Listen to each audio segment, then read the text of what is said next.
पहले तो सुभद्रा जी और राहुल सर को हमारे तरफ से वेरी वार्म वेलकम। आप दोनों का हमारे हम बहुत बेताबी से इंतजार कर रहे हैं कि आप दोनों की बात हम सुने। और बहुत दिनों से ऑफिस में चर्चा चल रही थी, तो मैं ज्यादा तो वक्त नहीं लूंगी। बस ये बोल के थोड़ा सा पीरा का इंट्रोडक्शन दूंगी और थोड़ा सा हमारे आज के टॉक का, और फिर मैं अरिंदम को हैंड ओवर करूंगी हमें आप दोनों से सबको परिचय करवाने के लिए। तो ऑब्वियसली जब एक प्रेम कहानी समाज की संरचना की नींव को हिलाता है और कुछ नए सोचने के लिए हमको मजबूर करता है, तो कोई तो मतलब दमदार सी बात होगी जो दो लोग यहाँ पे बैठे हुए हैं। तो मैं क्या ही बोलूं। ये प्रेम का मतलब अगर दो लोग जो प्रेम कहानी के से इतने दिलचस्प हैं, तो उनकी जिंदगियां उनकी काम कितनी और दिलचस्प होगी। सो विद दैट नोट मैं चाहूंगी कि हम लोग थोड़ा सा ये सेशन शुरू करें। हम लोग किस तरीके से इसमें इन्वॉल्व हैं। Just a small note about PDAC कि PDAC is public policy advisory firm. हम we work at the intersections of strategic communications, research, and advisory. And we are delighted to welcome all of you to this session. And we continue doing many such sessions over the period of time. And obviously, you know, the series is called "Where's the Public in Public Policy?" There's a short survey at the end of the session, which you can fill out for helping us better coordinate what kind of sessions you want to hear on. And also there is sorry also you can join us for a newsletter. And with that note, I request Arindam to introduce our esteemed speakers and start the session formally. Thank you. शुक्रिया एकता. Once again, welcome Rahul ji and Shubhadra ji. I would say it's basically a moment of privilege to have such powerful, people with us today, with all of us, including not only the team members at PDAC, बल्कि बाकी भी जो दोस्त लोग जुड़े हुए हैं. और खास करके एक शनिवार के दिन मैं देख रहा हूँ कि लगभग अभी भी बढ़ते जा रहा है. लगभग 35 से 40 लोग ऑलरेडी जुड़ चुके हैं पिछले 5 मिनट में. और एक शनिवार के दिन दोपहर को खास करके जोड़ना ऐसे एक चीज के बारे में सुनने के लिए आप लोग से just shows the kind of interest that that people have, especially in the development and the public policy world, to hear more from what the grassroots can teach and help us understand better. Before going into introducing both Rahul ji and Shubhadra ji, just to kind of give a very brief note that at PDAG last year, we kind of conceptualized this idea of having a webinar series depending on, the entire focus looking at where is public in public policy. My sense is that everyone associated here, including our esteemed guests, broadly work and have their careers around the theme of public policy. But जब खास करके हम लोग public policy को लेकर चर्चा करते हैं, काम करते हैं, तो हम लोग अक्सर भूल जाते हैं कि ये पब्लिक कहाँ है ये पब्लिक पॉलिसी में. और पिछले साल जब हम लोग वेबिनार का सीरीज को लॉन्च किए थे, तो हम लोग का पहला जो सीरीज सेशन था उसका टॉपिक था क्लाइमेट चेंज में जो जस्ट ट्रांजिशन के बातें आजकल लोग कर रहे हैं. ग्लोबल फोरम से लेके ग्रासरूट्स लेवल तक हर किसी का कहना है कि कब हम लोग ट्रांजिशन करेंगे कोल से नॉन कोल और other kind of non fuel kind of energy sources में. सेकेंड हम लोग का वेबिनार सीरीज था कि क्लाइमेट चेंज इंड्यूस माइग्रेशन. क्या खास करके हम लोग माइग्रेशन एज ए फिनोमेना को देख सकते हैं ऐसे एरिया से जहाँ पे क्लाइमेट का भी काफी बदतर इफेक्ट्स रह चुका है, जहाँ पे लोग झेलते हैं क्लाइमेट चेंज के इफेक्ट्स को. और खास करके क्या माइग्रेशन उधर मजबूरी है या माइग्रेशन उधर एक तरीके का एडेप्टेशन मैकेनिज्म है. और तीसरे सेशन हम लोग का जो आज हो रहा है, तो उसमें खास करके जो हम लोग के गेस्ट्स है, just to introduce them, both Rahul and Shubhadra ji have spent close to 4 decades working with the Bhil Adivasi communities in and around Madhya Pradesh. working towards building a sustainable and just society, devoid of discrimination. And their work has been around multiple avenues, but mostly bordering and focusing on sustainable agriculture, communitarian ecosystem preservation and restoration, natural resource management.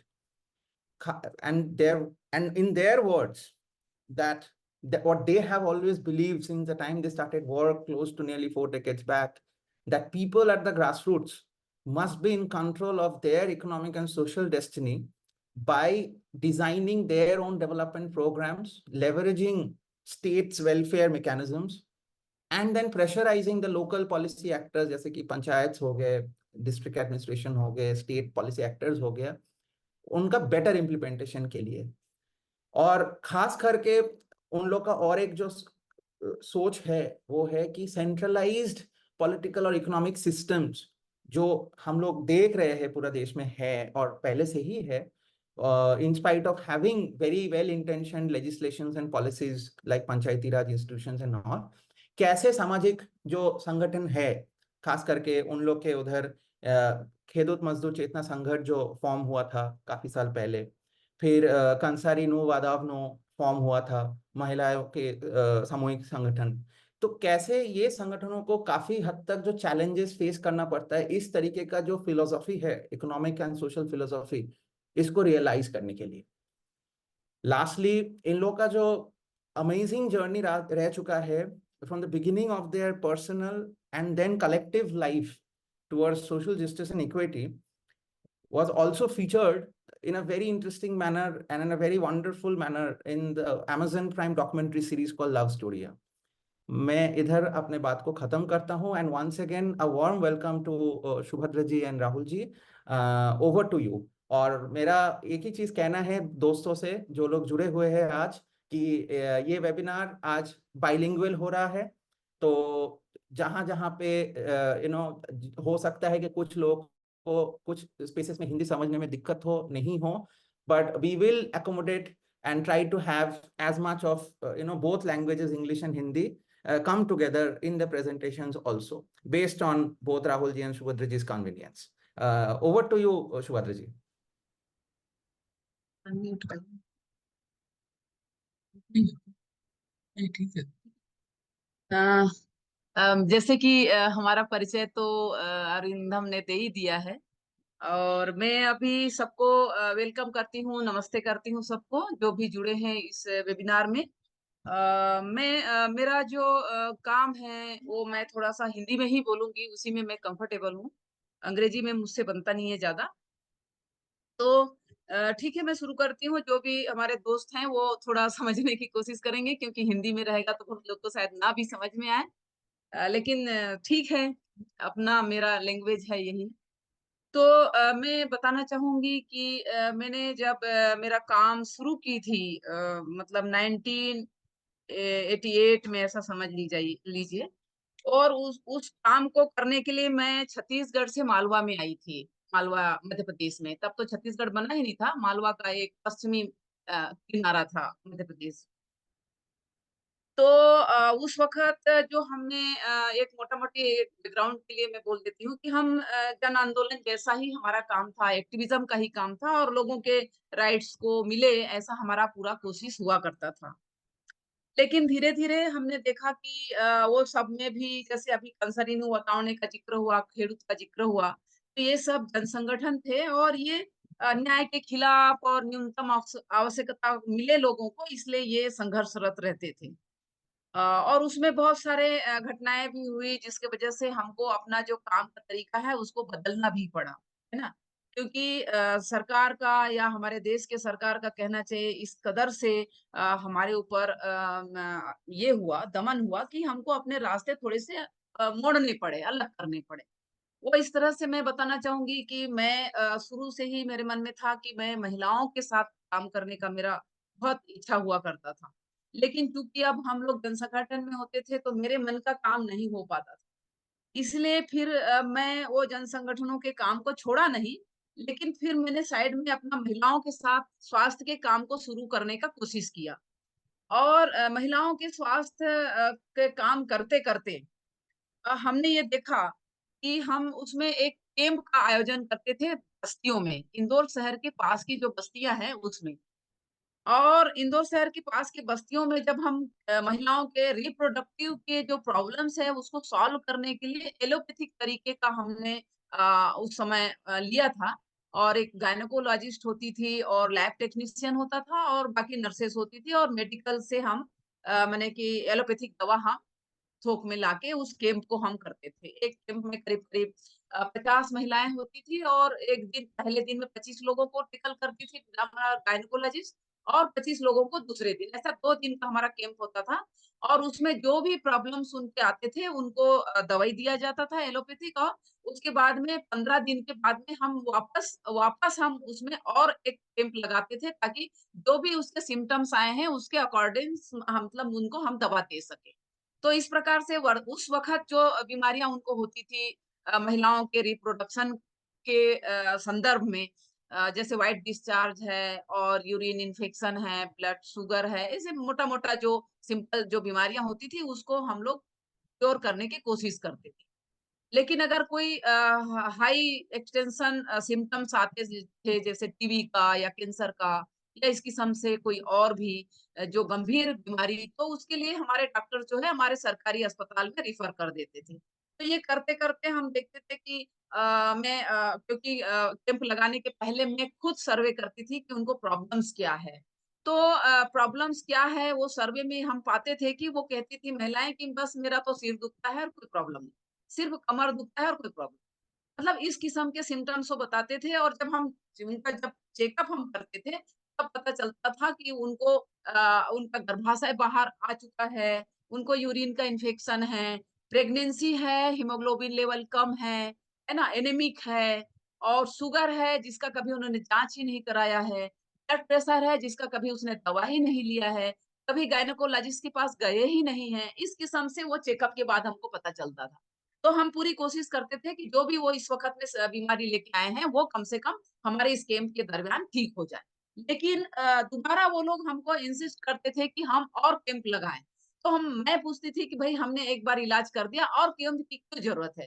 तो वो कहते थे हमको वही problem वापस से होने लगा है। इसका मतलब क्या हुआ कि जो एलोपैथिक हम दवा देते थे, उसमें उनको उस वक़्त तो इलाज हो जाता था। लेकिन बाद में वही प्रॉब्लम्स और उनको फेस करने होते थे क्योंकि मेल का तो हम ट्रीटमेंट ज़्यादा नहीं करते थे ना, फीमेल का ही करते थे। तो हमको मेल के प्रॉब्लम्स को भी टैकल करने हमको होता था। तो हम सोचते थे कि कब तक हम ये महिलाओं के स्वास्थ्य को हम ठीक करते रहेंगे और ये ठीक ही नहीं हो रहा है। तो कारण क्या है? जब हम कारण में गए तो हमको पता चला कि जो उनके जो न्यूट्रिशन लेवल है, वो काफ़ी कम है, कमतर है कहना चाहिए। कमतर है मतलब लो लेवल के फूड उनके हैबिट्स हैं। लो लेवल की उनको खरीदना होता है क्योंकि उनकी कैपेसिटी उतनी नहीं होती कि हाई लेवल के या अच्छे न्यूट्रिशन वाले या ऐसा कहना चाहिए कि अच्छे खाना वो खा सके, ऐसी उनकी कोई काबिलियत नहीं होती थी और इसलिए लो लेवल के उनके खाना होता था। इस वजह से उनके सेहत जो है बहुत जल्दी खराब हुआ करते थे और बीमारियाँ भी। और बीमारी हो गई तो उसको इलाज के लिए भी उनके पास उतना पैसा नहीं होता था कि वो गायनेकोलॉजिस्ट को जाके मिले। हमने जितने भी कैंप किए उसमें कुछ ही महिलाएँ होंगी जिन्होंने गंभीर प्रॉब्लम के लिए जैसे यूट्रस बाहर आ गया है, तब इस स्थिति में वो लोग गायनेकोलॉजिस्ट को मिले थे और उसको यूट्रस बाहर निकालने के बाद में उसका उन लोगों ने समाधान हो गया ऐसा डॉक्टर मानता है, लेकिन वो सफ़र ही करते रहते थे। यूट्रस निकालने के बाद भी यूरिन इन्फेक्शन होता था, यूट्रस में जो खाली की स्पेसेस हैं, ओवरीज़ हैं, उन पे इन्फेक्शन हुआ करता था। तो ये प्रॉब्लम्स के लिए डॉक्टर जो है कभी डॉक्टर के पास वो जाते नहीं थे। तो हमने देखा कि इतना सब प्रॉब्लम्स है और उनका खाना अच्छा नहीं है। तो ये खाना अच्छा करने के लिए क्या हो सकता है? तो फिर हमने न्यूट्रिशन को जाँचने परखने के बाद हम इस बात पे आ गए मैं इस बात पे आ गई कि हमको बीमारी के इलाज करने की बजाय हमको उसके खाना, उसके डाइट को हमको देखना चाहिए कि वो क्या खा रहा है, कैसे खा रहा है और किस प्रकार से वो बाज़ार से खरीद के ला रहा है।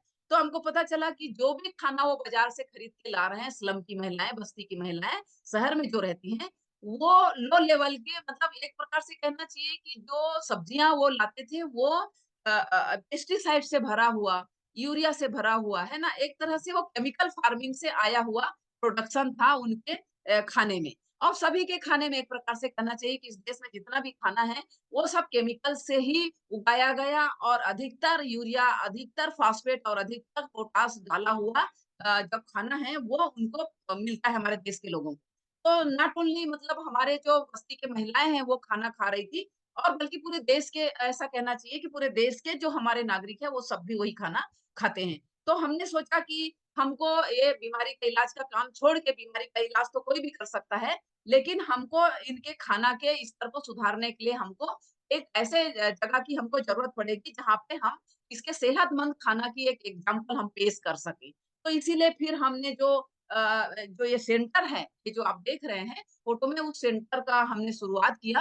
उसमें सिर्फ़ 1 एकड़ ज़मीन है और छोटा-सा सेंटर है, जिसमें पूरा क्लाइमेट चेंज जैसी जो कोई बात है वो सब को हमने अपने तरीके से हटाने मतलब एक तरह से रोकने की कोशिश के लिए हमने पेड़-पौधा, सोलर का बिजली, इस प्रकार से हमने कुएँ का पानी, हैंडपंप का पानी, इस तरह से उस पूरे सेंटर को हमने डेवलप किया और खेती में हमने जो हमारे आदिवासी इस इलाके में रहते हैं, इस इलाके में रहने वाले आदिवासियों के जो नेटिव सीड्स है, नेटिव खाना है, नेटिव डाइट है, वो हम कैसे इस सेंटर में उगाएँ और ताकि ये हम खाना लोगों के सामने एग्ज़ाम्पल के रूप में पेश कर सकें और धीरे-धीरे हम कैसे उनके खेती में इसको ला सकें, ताकि उनका खाना देर ही सही 8-10 साल लगेगा इस पूरे चीज़ को फैलने में, लेकिन एट लीस्ट हम उस जगह पर तो पहुँचेंगे कि हम अपना अच्छा खाना उगा सकते हैं, खा सकते हैं, अपने सेहत को सुधार सकते हैं। ये वाली बात के लिए इस सेंटर की स्थापना 2015 में हमने की थी। नेक्स्ट। अब आप ये देख रहे हैं उस सेंटर में हमारा क्या काम हो रहा है या क्या काम होता है। तो आप देख रहे हैं कि ये जो मेन्यूअर है, ये वाले जो स्लाइड है, इसमें ऐसा जाएगा? नहीं जाएगा। हाँ, इसी में ऐसा? समझ पड़ेगा नहीं। तो ये जो मेन्यूअर है वो गोबर का है, पत्ते का है और उसको सड़ाना, उसमें पानी डालना, उसको बार-बार चेंज करना, ये पूरा मेहनत का काम हमको करना होता है और हमारे खेत में हम गोबर खाद से ही मेन्यूअर हम लेते हैं और बाहर से यूरिया, पेस्टिसाइड बिल्कुल टोटल बंद और इवन ये दूसरे के खेत का पानी भी हमारे खेत में ना आए, ऐसी वो सेंटर को हमने चुना है, ताकि हमको दिक्कत ना हो दूसरे के साथ, दूसरे खेती वाले के साथ, है ना? वो तो कब अपने खेत में सुधार करेगा, वो तो देर की बात है, लेकिन फिलहाल उसके खेत का पानी यूरिया डाला हुआ, केमिकल डाला हुआ हमारे खेत में ना आए, ऐसी वो ऐसी जगह को हमने चुना है और लिया है और उसको हमने गोबर खाद से ही मैन्युअर बनाने का, कचरा को डाल के, पीट डाल के, ऐसा सब बनाने का हम कोशिश करते हैं, केचुआ खाद और ये वो और करके हमारी खेती को हम सुधारने की कोशिश करते हैं और उसी से हम फसल उगाते हैं, कोई केमिकल का वहाँ पर उपयोग नहीं होता। अब जैसे दूसरे स्लाइड में आप देख रहे हैं कि महिला जो है कूट रही है। अब जो भी हमारे खेत में पैदा होता है, वो उसको हम मेहनत से ही कूटना होता है, मशीन-वशीन का कोई उपयोग हमको नहीं करना है और किया नहीं जाता है क्योंकि मशीन का इस्तेमाल होने से ही उसके जो ऊपर की प्रोटीन होती है, ऊपर की जो परत होती है, जो भी फसल जिसको हम खाने के लिए कूट रहे होते हैं, तो वो चला जाता है। इसलिए हम चाहते हैं कि प्रोटीन उसमें बना रहे और वो हाथ से ही कूट के कैसे हम अपने पुरानी परंपरा को वापस हम ले आए, ऐसी वो वाली बात है। तो इसलिए हम लोग कूट के ही उसको खाते हैं, जिसमें बहुत मेहनत लगता है। और दूसरा आप देख रहे हैं कि महिलाएँ गेहूँ बो रही है ये हल-बैल से, तो वो भी हाथ से ही बोना, हल-बैल से ही बोना जिसमें पशुओं का अच्छा इस्तेमाल हो और लोगों को भी काम मिले और वो ठीक तरह के तरीके से बोया जा सके, इसलिए ये हल-बैल का ही काम होता है और ऐसे पुराने ज़माने में होते ही रहा है। अभी फिलहाल लोग ट्रैक्टर पे आ गए हैं, लेकिन हम पुरानी परंपरा को कैसे चालू रखें, इसलिए हम इस पूरे काम को करते रहते हैं। और फिर तीसरा, चौथा स्लाइड में आप देख रहे हैं कि चीज़ों को गाड़ी-बैल से लाना, है ना? और गाड़ी-बैल से लाके एक जगह इकट्ठा करना और एक जगह इकट्ठा करके उसको फसल को कैसे दाना रूप में निकालना है, तो इसको हम लोग दावन बोलते हैं।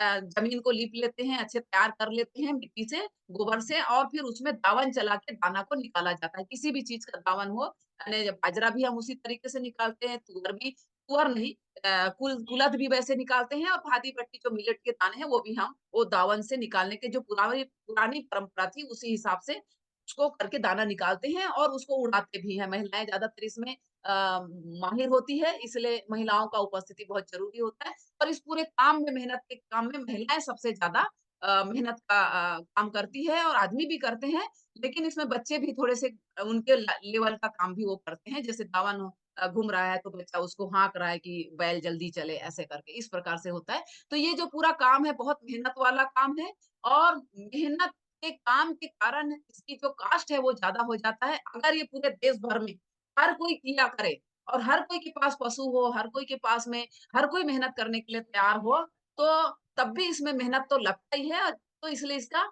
अभी अभी तक किसी ने इसको रुपया में कभी कास्ट नहीं किया है, लेकिन हम लोग इसको कास्टिंग किए हैं। तो हमको साल भर में कुछ कम ही मज़दूरी मिलती है, ₹150 ऐसा कुछ, जबकि न्यूनतम मज़दूरी 250 से ऊपर है ना? तो पूरा परिवार इसमें लगा हुआ होता है, तब जाके वो साल भर का खाना या कहना चाहिए उसकी पूरी ज़िंदगी का जो साल भर के खाना है और ऊपर से उसको बेच के पैसा कमाया जा सके, ऐसा नहीं हो पाता है। तो सिर्फ़ खाने तक ही मेहनत करते हैं और उतने में ही उनका सीमित हो जाता है। दूसरा खर्च के लिए उसको मज़दूरी पे जाना होता है। इस टाइप का काम है, तो ये पूरा हम अभी पुरानी परंपरा को अपने खेत में हम अपनाने का कोशिश कर रहे हैं। अभी अरे आगे का तो तुम यस। ये नेक्स्ट में आप देख रहे हैं कि राइस है ये 3-4 प्रकार के राइस है। कुछ राइस तो जैसे ये कहाँ है? ऐसा दिख ये है लोकल राइस है, जिसका चावल रेड है, बहुत पौष्टिक है। इसको बनाने कूट के बनाने के बाद में आपको कुछ नहीं चाहिए, थोड़ा-सा नमक और लहसुन और मिर्ची का लाल मिर्ची का थोड़ा चटनी करने से ही आप इसको पेट भर खा सकते हैं, बहुत पौष्टिक है। और ये जो नीचे देख रहे हैं ये दुबराज है, ये छत्तीसगढ़ी है, ये भी बहुत रेयर है। वहाँ तो खत्म हो गया है लगभग छत्तीसगढ़ में बहुत ही कम मिलता है। और ये जो देख रहे हैं ये डवर धान है, जो काला धान है, इसका चावल रेड है ना? तो ये तीनों ही प्रकार के जो चावल हैं ये दुबराज बहुत पतला चावल है, पौष्टिक है, सुगंधित है। और गंवार धान जिसका काला बीज आप देख रहे हैं उसका चावल लाल है, बहुत पौष्टिक है। लोग जब बीमार होते थे तब इस चावल को रोटी के रूप में और चावल के रूप में खाते थे। तो इस प्रकार से ये पौष्टिक अपनी राइस है जो अभी रेयर है, मतलब बहुत कम उपलब्ध है, लोग बोना छोड़ दिए हैं। नेक्स्ट तो अभी जैसे मिलेट्स की आप ये स्लाइड देख रहे हैं। मिलेट्स के स्लाइड में आपको 4-5 प्रकार के मिलेट्स देखने को मिलेगा। ये ऊपर वाला स्लाइड जिसमें महिला है वो है फॉक्सटेल मिलेट, जिसको हम लोग राला कहते हैं। और ये साइड में है कोदो मिलेट और उसके साइड में है रागी मिलेट जो फिंगर मिलेट कहलाता है। और उसके साइड में देख रहे हैं बट्टी जो बानियार्ड मिलेट कहलाता है ना? और ये नीचे देख रहे हैं कुटकी, है ना? और सांगरी का भी इसी प्रकार का होता है और ये ऊपर में है बाजरा, है ना? तो ये मिलेट की वैरायटी है बहुत सारी। तो ये सारे हमारे खेत में हम उगाते हैं और इसको हाथ से कूटते हैं और ज़्यादातर इस काम के लिए महिलाएँ काम करती है और उसको टेस्ट भी हम करते हैं महिलाओं के साथ। ऐसा नहीं कि वो कूट के चल दिए और हम उसको उठा के बेच दिए, ऐसा नहीं। वो बना के खा के देखें कि अब उनको इसको खाने भाता है, नहीं भाता है, खाया जा सकता है, नहीं जाता है।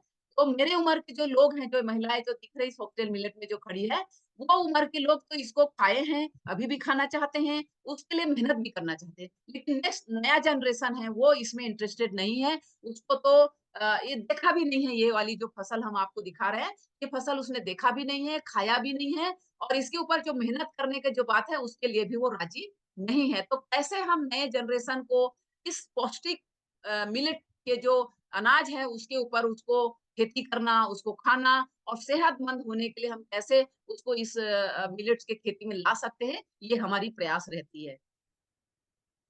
तो ये आप देख रहे हैं सोरघम का जो है और मेज़। सोरघम में 4 प्रकार के हमारे पास 4-5 प्रकार के सोरघम हैं और मेज़ एक ही प्रकार का है अभी फ़िलहाल।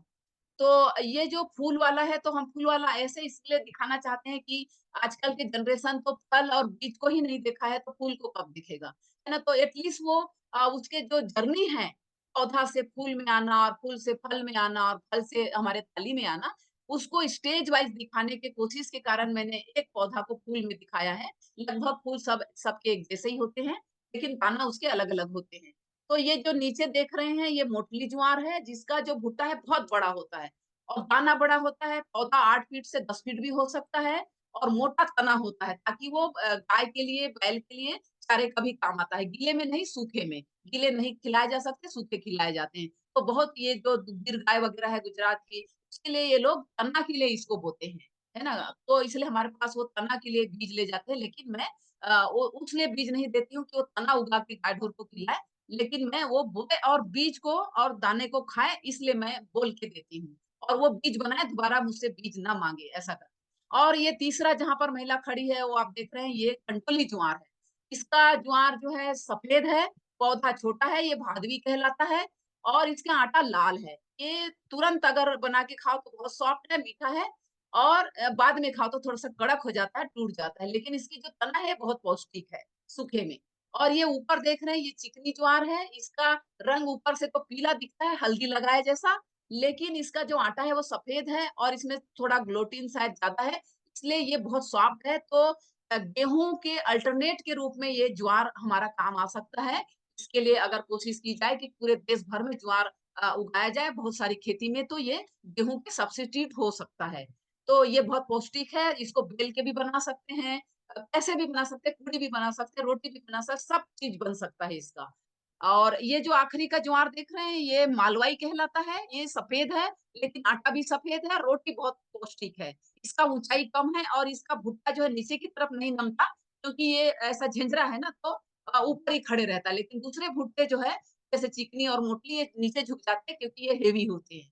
और फिर आखिरी में आप देख रहे हैं मेज, जो सफ़ेद है और बहुत दाना ठोसदार होता है और इसकी शुगर की लेवल दूसरे भुट्टा जो हाइब्रिड है, उससे इसकी शुगर लेवल कम होता है, इसलिए खाने में ये बहुत अच्छा है, सॉफ्ट है। नेक्स्ट। ये आप पल्सेस की वैरायटी देख रहे हैं अलग-अलग। जैसे कि मैंने पहले बताया कि फूल की वैरायटी को मैं इसलिए दिखाना चाहती हूँ कि फूल में भी वो कैसे दिखता है। तो ये जो रेड वाला है ये सफ़ेद तुअर है और मोटा दाना है इसका, बड़ा-सा दाना है 5 दाने का, 6 दाने का और इसका फूल जो है मैरून है। लेकिन फल जो है इसका दाना जो है सफ़ेद है, जैसे यहाँ पर ये आप देख रहे हैं दाना सफ़ेद। और लाल तुअर का जो दाना है, फूल है वो पीला है और दाना है लाल, है ना? और ये बहुत अच्छे वैरायटी है और ये 4 महीने का फसल है। दोनों ही जो तुअर है, वो 4 महीने से साढ़े 4 महीने तक का समय लेता है। इसलिए हमको इसको एक किनारे पे बोना होता है, अनउपजाऊ ज़मीन पे हो जाता है। गेहूँ अगर बोना चाहते हैं रबी की फसल में तो इसको रबी की फसल बोने के बाद हम इसको काटते हैं। साढ़े 4 महीना मतलब हम अक्टूबर नवंबर में काटते हैं इसको, जुलाई में बोने के बाद। और ये तीसरा आप दाल देख रहे हैं, ये कुलथ बोलते हैं हम लोग, हर्ष ग्राम है ये और ये कम उपजाऊ ज़मीन में, पथरीली ज़मीन में भी हो जाता है और ये 2 ढाई महीने का फसल है और इसको जुलाई में ना बो करके हम लोग अगस्त के बाद, अगस्त में बोते हैं राखी के बाद, हमारे यहाँ राखी होता है, उसके बाद बोते हैं। इसको पहले बोने से ये ज़्यादा बेल हो जाता है तो फलता कम है, तो इसलिए ये कम समय का है, तो ऐसे बोया जाता है कि इसको पानी बारिश 2 मिले और उसकी लंबाई कम हो ताकि वो फल ज़्यादा दे, ये है। और दाल के तौर भी इसके हमारे 2 वैरायटी, एक काला और एक ब्राउन। अब ये आप देख रहे हैं ऑयल सीड, जो हमारे खाने के तेल के काम आते हैं, तो इसी तरह से हमने फूल को दिखाने की कोशिश की है। ये रामतिल हम कहते हैं इसको, ये जो लंबा-लंबा सोप जैसे जो दिख रहा है, उसका फूल है बिल्कुल उसका होता है ना सूरजमुखी के फूल जैसा, वैसा है।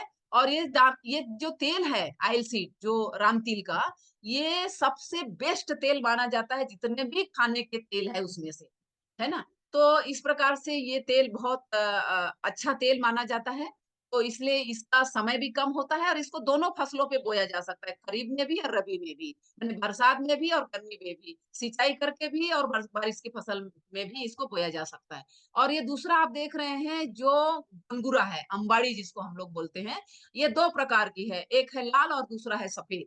तो ये इसके पत्ते खट्टे होते हैं, इसके फूल खट्टे होते हैं, है ना? और इसका बीज जो है तेल के काम आता है। अब ये जो खट्टे फल इसके फूल और वो पत्ते होते हैं वो पत्ते तो सब्जी के रूप में होता है, भाजी के रूप में, लेकिन फूल जो है जेली, जैम, अचार जो भी बनाना चाहें वो बन सकता है।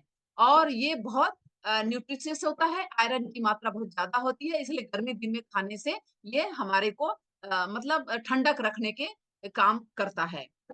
और तीसरा आप देख रहे हैं तिल्ली, जो तिल है उसको तिल्ली को क्या कहते हैं? सेसमा, है ना? तो उसका फूल रूप में भी हम दिखाए हैं और उसके पौधे फल रूप में भी हम दिखाए हैं, जो तेल का सबसे अच्छा स्रोत है खाने के तेल के लिए और बेस्ट तेल कहलाता है। नेक्स्ट। ये आप देख रहे हैं फाइबर की जो वैरायटी है, 2-3 वैरायटी हमारे पास है फाइबर के, जिसमें सबसे अच्छा क्वालिटी का फाइबर जो माना जाता है वो है सन। ये जो हेम्प बोलते हैं इसको अंग्रेजी में। और दूसरा है पटसन, है ना? तो पटसन की जो प्रजाति है वो अंबाड़ी का प्रजाति है खाने वाला जो ऑयल सीड में जो हमने बोला था अंबाड़ी, और जो सन है वो जूट की प्रजाति है ना? फाइबर की प्रजाति है। वैसे जूट का पौधा लोग कहते हैं कि अलग होता है कलकत्ता में, हमारे यहाँ ये फाइबर सन के रूप में है, जो जिसका लंबाई जो है 8 फीट 10 फीट भी हो सकता है, और उसका बीज जो है ऑयल के काम नहीं आता है। ये गायों को, बैलों को पौष्टिक के रूप में खिलाया जाता है बाटा बना के। और उसका जो रस्सी निकालते हैं सन का, वो पतले से पतले रस्सी भी बन सकता है, मोटा से मोटा रस्सी भी बन सकता है, और बहुत शक्तिशाली रस्सी होता है जो सबसे बेस्ट रस्सी माना जाता है। वैसे तो अंबाड़ी का भी रस्सी हम निकालते हैं, लेकिन अंबाड़ी का और पटसन का जो रस्सी है वो थोड़ा मोटा होता है। और पटसन का रस्सी आदिवासी समाज में जब इंसान शांत हो जाता है, डाइट मर जाता है, तब उस समय उसके जो पूजा पाठ में पटसन का रस्सी लगता है, सन का नहीं लगता है ना? तो ये खास महत्व के जो पौधे हैं, ये हम हमारे खेत में अभी हम करते हैं इसको, और रस्सी का उपयोग भी हम लोग करते हैं। ये आप देख रहे हैं वेजिटेबल, इसमें कुछ रेयर किस्म के वेजिटेबल भी है और कॉमन भी है। जैसे आप देख रहे हैं ये फांग भाजी है, और जो जंगलों में होता है इसकी खेती नहीं होती है, और ये पलास के झाड़ में, किसी भी झाड़ में, ऊंचा वाले झाड़ में चढ़ जाता है और कभी मरता नहीं है।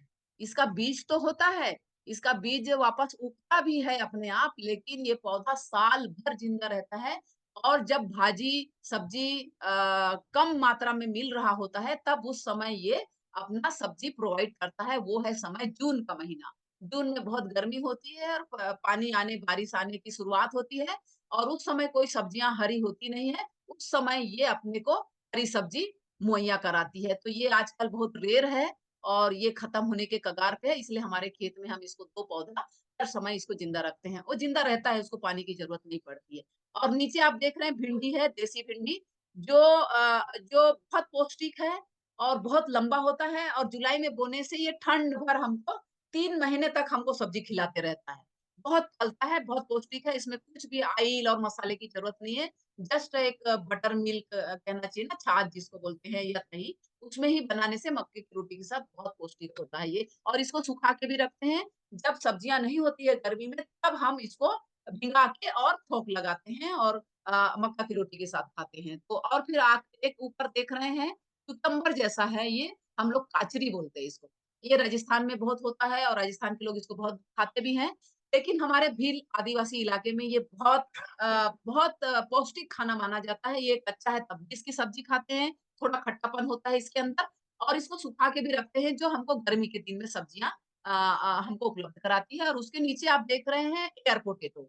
इसको हम लोग वरी कांदा कहते हैं अपने आदिवासी शब्द में, और वैसे तो छत्तीसगढ़ में इसको डांग कांदा कहते हैं, है ना? इस प्रकार से। और उड़ीसा में खम आलू कहते हैं, है ना? गठालू भी कहते हैं, खम आलू भी कहते हैं। तो ये जो एयर पोटैटो है, ये बहुत पौष्टिक है, इसमें आयरन, कैल्शियम की मात्रा बहुत ज़्यादा है, और ये न्यूट्रिशियस है। इसमें जो खाना जो कंद उबाल के भी खा सकते हैं, सुखा के भी खा सकते हैं, ये बारिश में होता है। बहुत कम समय में बहुत ज़्यादा फल देता है ना? अगर आपने एक बार फल लगा दिया, तो वो 3 साल, 4 साल तक भी फल देते रहता है, और इसके नीचे भी ज़मीन के अंदर कंद होता है, वो भी उबाल के खा सकते हैं, सेक के रोस्ट करके खा सकते हैं। इसका सब्जी भी खा सकते हैं, रोस्ट करके भी खा सकते हैं, और बच्चों के लिए बहुत ही न्यूट्रिशियस है। इसमें तो मुझे एक बार प्राइज़ भी मिला है इस एयर पोटैटो के सैंपल मैंने किसी संस्था में भेजा था, है ना? वीडियो भी भेजा था। और फिर ये ऊपर देख रहे हैं बथुआ की भाजी है, और ये बहुत आजकल रेयर हो गया है, क्योंकि लोग केमिकल करते हैं, तो दवाई छाटते हैं, तो ये बथुआ की भाजी मर जाती है और खाली गेहूँ ही रह जाता है। ये ठंड में उगने वाली पौधा है, बीज बारिश अभी झड़ जाता है, लेकिन बारिश में उगता नहीं है। इसका खासियत है कि बारिश में नहीं उगता है, वो गेहूँ के साथ ही उगता है। इतनी इसकी मतलब रिजर्वेशन है अपने आप में धरती में रहने का। और नीचे आप देख रहे हैं चौलाई की भाजी, जो साग है, आयरन से भरपूर है ये दोनों ही भाजी। तो ये अब आजकल रेयर हो गया है, जो हमारे खेत में बिना कुछ किए ये उगते रहता है, बीज झड़ते रहता है, और लोग हमारे आस-पास के आके जुलाई में जब ये होता है, तब ये सब आके ले जाते रहते हैं। तो इस प्रकार से ये भाजी वाला खाना, सब्जी वाला है। और नेक्स्ट, अभी आप देख रहे हैं स्टोरेज का क्या मामला है। स्टोरेज आजकल लोग मतलब क्या कहना चाहिए, लोहे के पेटी में रखने लगे हैं स्टोरेज, है ना? लोहे के पेटी में कहते हैं कि चूहा नहीं जाता और वो अच्छा रहता है, खराब भी नहीं होता है। और वैसे तो एक कैनवास का भी आया है बोरा, जिसमें भी आजकल वो लोग रखते हैं। लेकिन ये हम जो आपको दिखा रहे हैं वो हमारे घर का सिस्टम है। हमारे घरों में इस तरह तरीके से हम बीज को प्रिजर्व करते हैं। खाने वाला हम बड़े जगह पे रखते हैं और जो बोने वाला है वो हम मटके में रखते हैं, क्योंकि बोने वाला कम-कम होता है ना। जैसे मूँगफली है और कुलथ का बीज है और तुअर का बीज है ना? ऐसे और उड़द का बीज है, तिल्ली का बीज है, उसको हम सब ऐसे रखते हैं मटके में और ऊपर गोबर और मिट्टी का लेप कर देते हैं ताकि चूहा भी उसमें नहीं जाता है। और जो उसको सही मायने में बीज रखने के लिए जो एक एनवायरनमेंट चाहिए होता है ना, टेम्परेचर को मेंटेन करने वाली बात, तो वो बीज खराब भी नहीं होता है। तो ये जो सिस्टम है टेम्परेचर को मेंटेन करने वाली होती है, इसलिए बीज सुरक्षित रहता है। और पहले के टाइम पे लोग झाड़ के में भी टाँग के रखते थे, है ना? ऐसे ऐसे झोला में भर दिया या किसी चीज़ में भर दिया और झाड़ में टाँग दिए, ऐसा करके भी रखते थे। और पूरी गर्मी भर ज्वार के फसल को काट के गर्मी जितना दिन गर्मी में रख सकें, उतना दिन तक गर्मी में रखते थे। और जब देखते थे कि अब गर्मी में रखना संभव नहीं है, अब हमको निकालना पड़ेगा, क्योंकि अब हमारे मौसम चेंज होने वाले हैं, बारिश शुरू होने वाले हैं, तो उस समय वो जल्दी-जल्दी सब ज्वार वगैरह को करके अंदर कर लेते हैं। तो ज़्यादा से ज़्यादा समय धूप में रहता है, तो उसमें कीड़े कम लगते हैं। अच्छा, अब ये जो चीज़ हमारा हो रहा है, वो हम ही करने से तो काम नहीं चलेगा ना। हम ही कब तक करते रहेंगे? हम तो एक टाइम लिमिट के लिए हैं, तो हम इसको कैसे ये गाँव में फैले और कैसे महिलाएँ इसके ऊपर इंटरेस्टेड हो और कैसे ज़्यादा से ज़्यादा किसान लोग इसके ऊपर अपना सहमति दें और अपने पुराने बीज को, अपनी पुरानी परंपरा को और अपनी सेहत को कैसे अच्छा करना है, उसके लिए हम लगातार गाँवों में मीटिंग करते हैं, बीज देते हैं, बाज़ार में भी बीज लेके बैठते हैं, कोई खरीदने वाला खरीद के भी ले जाता है, कोई नहीं खरीद पाता है तो कहता है थोड़ा-सा दाना दे दो, हम बीज बना लेंगे, तो हम वैसे भी उसको करते हैं। तो इस प्रकार से हम 2-3 जिलों में हमारी जो खेती की परंपरा, हालाँकि वो उनकी ही खेती की परंपरा है, जिसको हम वापस से पुनर्जीवित करने की कोशिश कर रहे हैं और फैलाने की कोशिश कर रहे हैं। तो इसलिए हमको कई बार कहना पड़ जाता है कि हम जो कोशिश कर रहे हैं वो फैले, लेकिन वो तो उनका ही है ना, उनका ही नेटिव सीड है, उनका ही तरीका है, उनका ही खाने का है, उनका ही सब कुछ है ये। वापस हम इसको उन तक पहुँचाने के लिए कोशिश कर रहे हैं। तो लगातार हम इस तरह से करते रहते हैं मीटिंग वगैरह।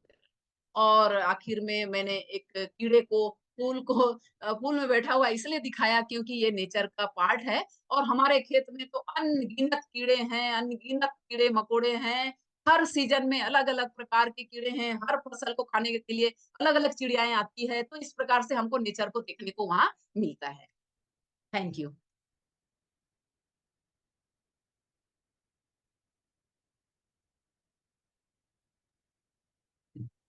आपको शुक्रिया सुब्रत जी, इतना महत्वपूर्ण जो सामुदायिक ज्ञान शैली है जो आप लोग इस्तेमाल कर रहे हो, और आप ना कि खुद इस्तेमाल कर रहे हैं या अपने गांव में इस्तेमाल कर रहे हैं, ताकि और भी लोग इसके सुविधाएं को ठीक तरीके से लेके कर पाए, और उस तरीके का इंडिजिनस सिस्टम्स को अपने फार्मिंग प्रैक्टिसेस में ला पाए जो न्यूट्रिशन से जुड़ा हुआ है, फूड सिक्योरिटी से जुड़ा हुआ है।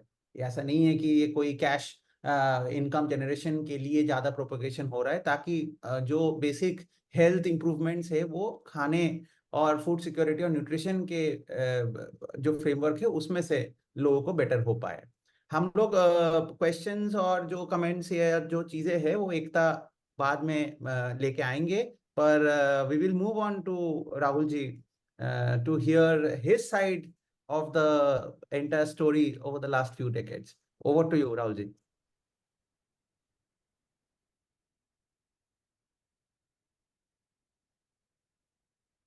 Thank you, Arindam. I will be speaking about our work with the Bhil Adivasis in preserving and strengthening their traditional knowledge, which is of very high importance now when we are facing so much ecological destruction.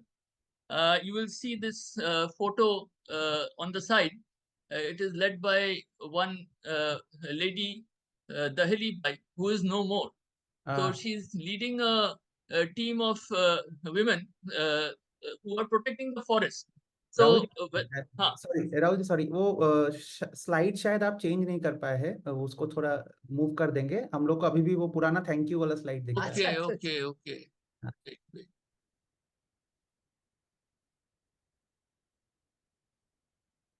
I think this.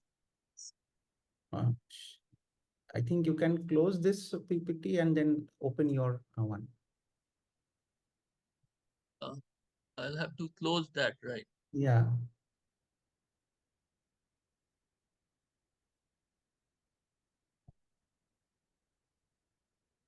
You have to share screen again. You Get out of sharing and then come back and share again.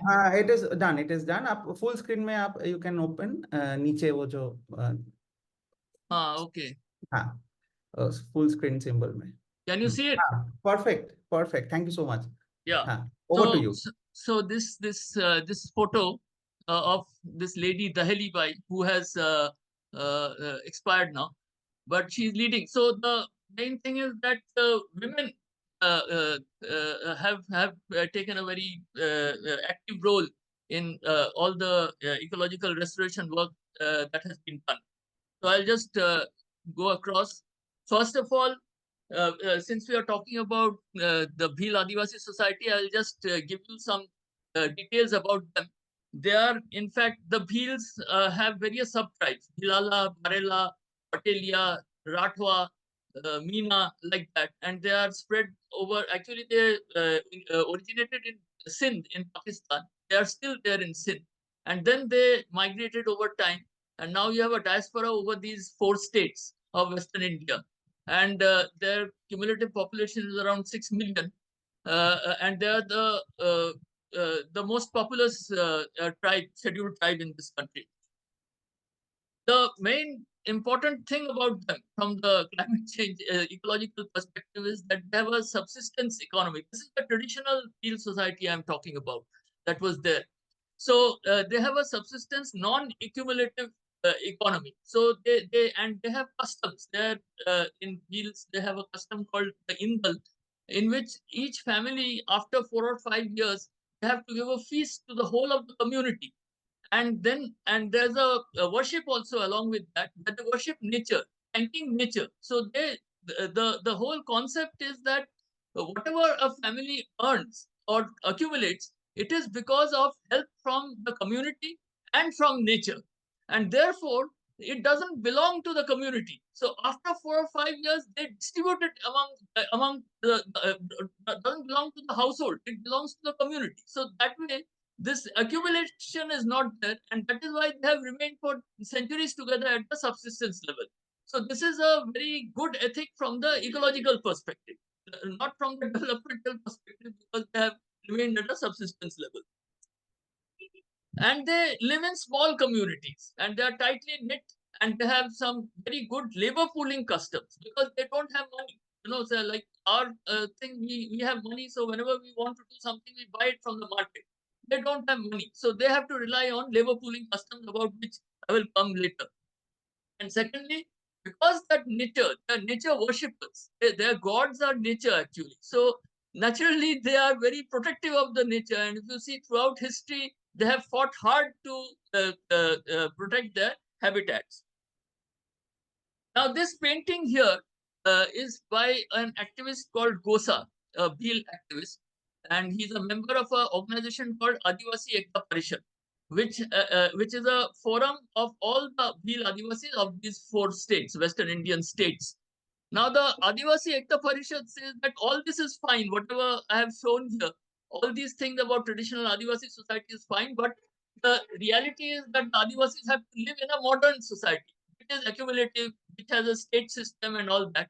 And so you have to adjust to that. You must be able to take part in that modern system if you want to protect your good traditional system. That is why you see this painting.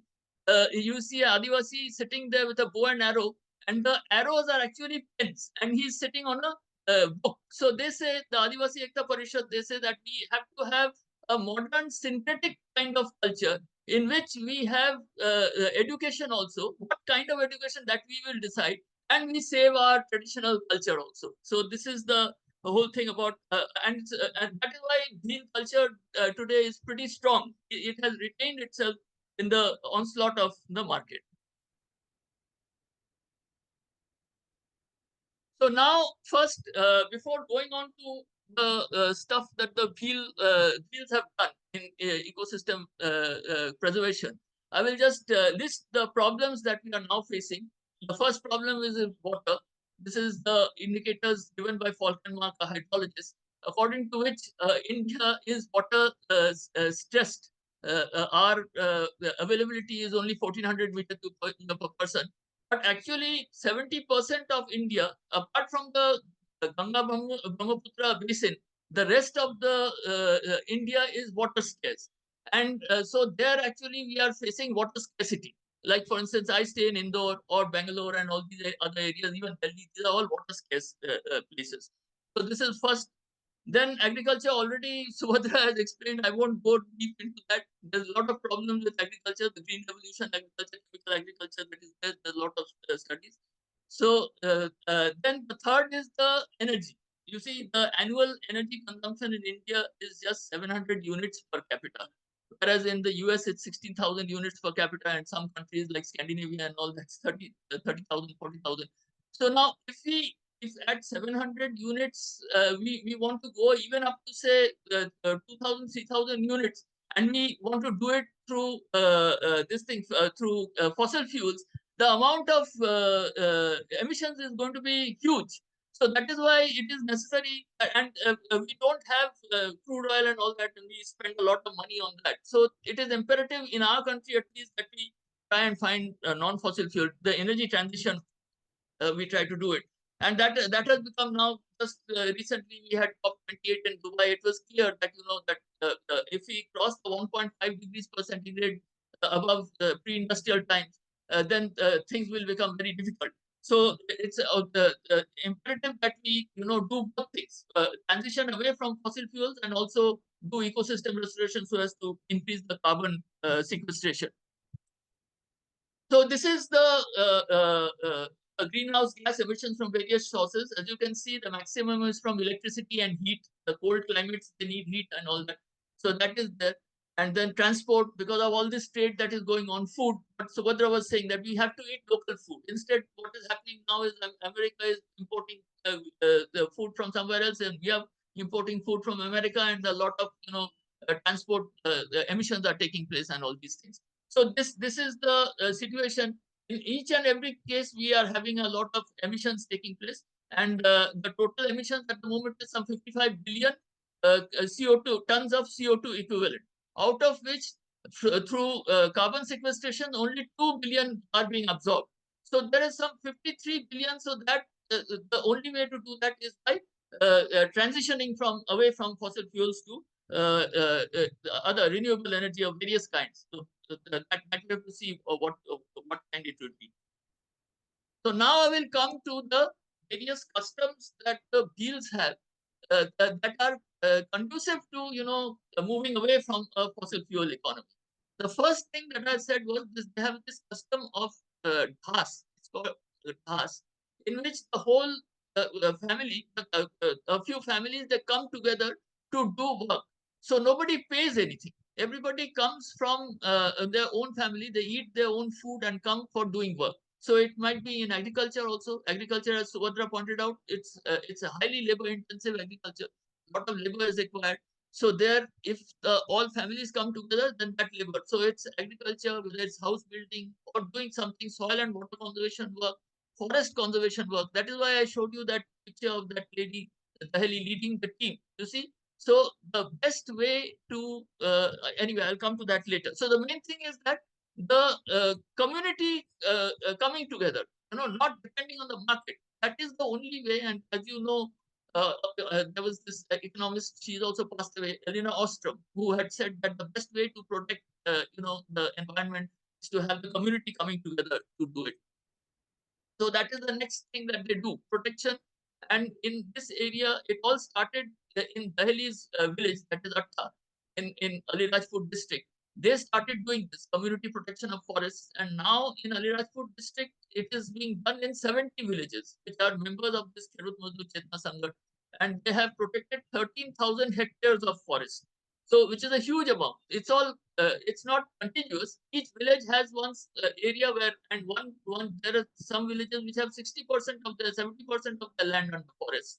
And it is a self-supporting system, because they harvest, they just don't protect the forest, they harvest that forest in a sustainable manner. So they get timber, they get fodder, they get food also, food from the forest and all that. So they benefit from that, and at the same time they are benefiting the environment also. Because growing forests, when you harvest the forest, it grows, then it sequesters a lot of carbon. Next is soil and water conservation. So the main problem in this country is that a lot of water is being extracted for agriculture. So one thing is that you switch to crops like millets, which are less consuming of water, and that is one aspect of the thing. And the other is that you increase the supply of water by recharging the rains that are coming into the underground aquifers, and at the same time you prevent soil erosion also. So this whole process, once again, it's a community led process, which they, because their community process is strong, they are able to do this. And sustainable agriculture, already Subhadra has spoken about it, so I won't go into that. And then there is this gravity based irrigation system. So these are hilly areas. What they do is they fund these streams. As you can see, they have created a weir. This is a temporary weir on a stream. This is in Pitara village. So they have bundled the stream, and then they create a small channel here called part. And then that part takes the water into the fields of. So this is at a higher level. The village is at a lower elevation, because this is a hilly area. The hill goes down towards, as the stream goes down, the hill goes, the stream goes down the hill. So this is at the top of the hill, that stream, where they burn the thing, and then they take it by gravity to their fields. So here they are getting water. First of all, they have done soil and water conservation, so there is water in the stream. And then they are using gravity. So they are not using energy to take the water onto their fields. So this again requires a lot of community work, because one fellow can't do it on his own. This bunding and taking that channel all the way some 5 or 6 kilometers to the village, that requires the whole village to come together and do work. So all these things that they are doing, which are conserving of nature, they are able to do because they have this Das custom of labor pooling. Otherwise, they would not have been able to do. So that is the important part of this whole thing. The knowledge system is a social system also. It's not just the technical knowledge involved in all these things, whether it's forest protection or funding, gully plugging, or gravity irrigation. It is also the social knowledge that is there, that you have to come together and work as a community.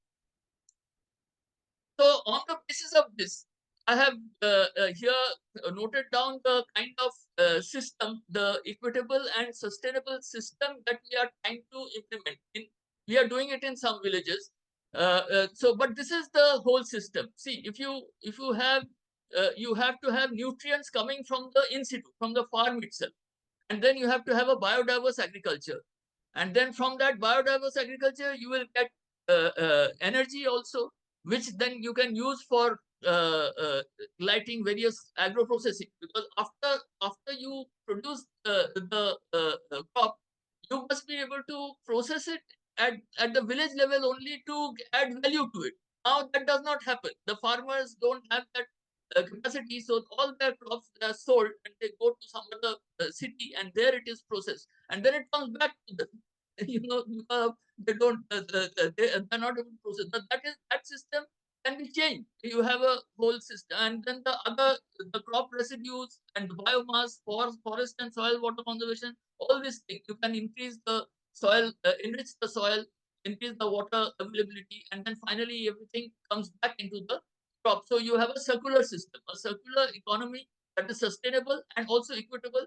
It is labor intensive, no doubt, but that labor has to be valued. That is a problem, that we don't value this labor that goes into protecting the environment, providing good food, and instead we value something like trading on the stock exchange, which gets you the maximum amount of money these days. If you see the scale of compensation, it is the highest for those people who are in the hedge funds and mutual funds and all that kind of thing.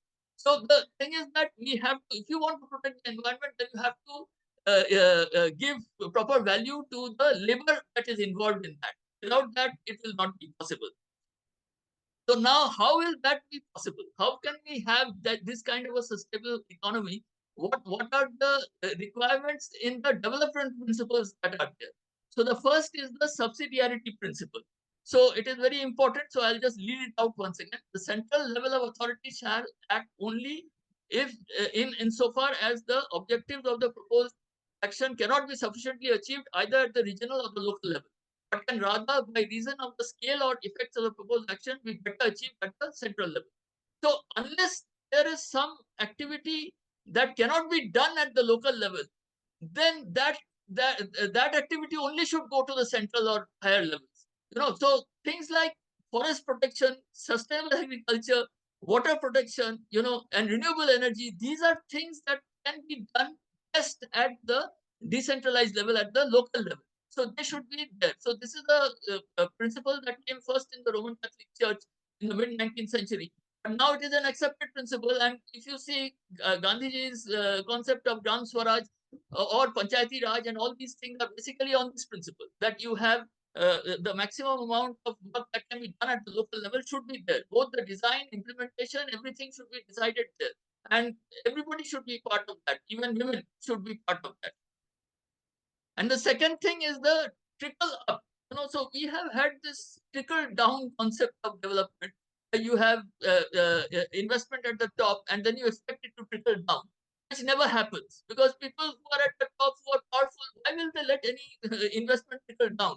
They will use it. So that has to be changed. You have to have. So we have all these new schemes that are there. We have laws, first of all, PESA, Forest Rights Act, and all these things. We have all been part, our organization has been part of the whole process of bringing these acts there, and the Panchayati Raj and all that. And then you have schemes like the Mahatma Gandhi National Rural Employment Guarantee scheme, which is one of the biggest in the world. But unfortunately, it is underfunded. The amount of money that should come into that scheme, that is not enough. And in fact, now in Madhya Pradesh, a perverse thing. At one time, our organization has done immense work in using MGNREGS for these kind of ecosystem restoration works, because we used to give application and then get that work done through mass pressure and things like that. Unfortunately, now what has happened is that the pressure of the government is to implement the Pradhan Mantri Awas Yojana, in which they give 1.5 lakhs. Now, and they insist that it should be a reinforced concrete and brick and mortar building. Now, a brick and mortar building will cost at least 3 lakhs. So that 1.5 lakhs is not enough. So what they are doing is that they give another 1 lakh from the MGNREGs. So instead of MGNREGs being used for ecosystem restoration, it is being used to build roads, build houses and things like that. So that first of all, it is underfunded. The amount of funds that should go into MGNREGs is not going in. And secondly, it is being misused for this kind of work. So the whole thing is that unless you have and it's part of the whole economic system, that if you have a demand at the bottom, then that demand is going to mobilize the whole economy. It will galvanize the whole economy. But unfortunately, at the bottom, the people at the bottom, they don't have money. As Subhadra said, that the people we are working with, they are just about able to produce some for their food. But for the other, even that also, many families are not able to do. For other things, they have to migrate. Since this whole area, whole Bhil homeland, they are all migrating to Indore in Madhya Pradesh or Gujarat and all these places, and they're doing work and they're getting some money and coming back and somehow making do. So there is very little money at the bottom, and that is why you see our economy is moribund. As a on the whole, we have some 7-8% growth or whatever. and then you have people who are billionaires and things like that at the top. And as a whole, the economy is the fourth or fifth largest or whatever. But if you see per capita GDP, per capita income, we are one of the lowest in the country, in the world. And that is the big challenge. So this trickle up is very important. Subsidiarity, first you must have the control over this, over your own destiny. And the second thing is you must have resources for that. If you don't have resources, all the resources are going out, then how will that happen?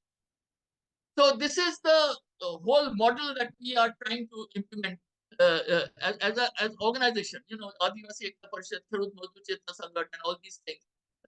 This is self-explanatory that, you know, alone you can't do anything. So you have to have the government and the corporations and international agencies. Everybody must, you know, agree to what I have said so far. You know, just my saying all this and trying to do it in 10 villages won't get us very far. 10 or 15 villages, whatever we work, that is not going to get us very far. So our attempt is the main reason why when Arindam asked me whether we are ready, so what we are trying to talk, I said yes, fine.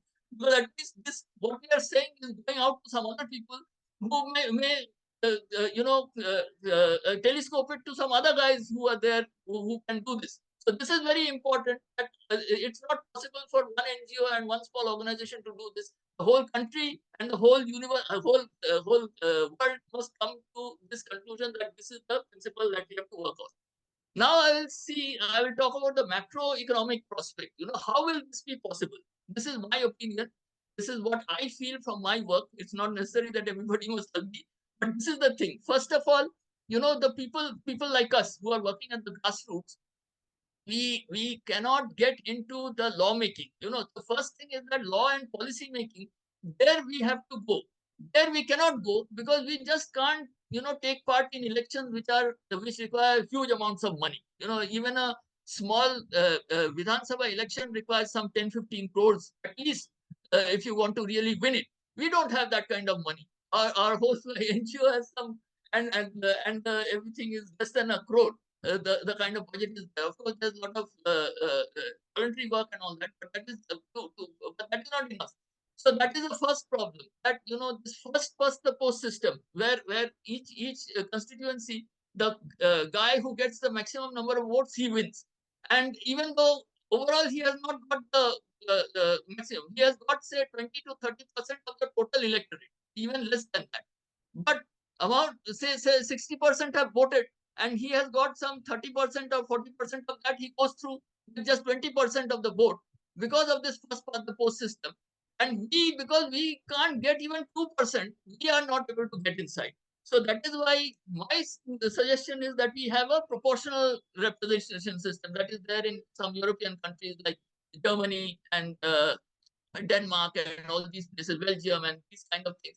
There, at least some among the green parties, they are able to, or even people with some kind of alternative this thing, they're able to get into the lawmakers at least. They don't rule.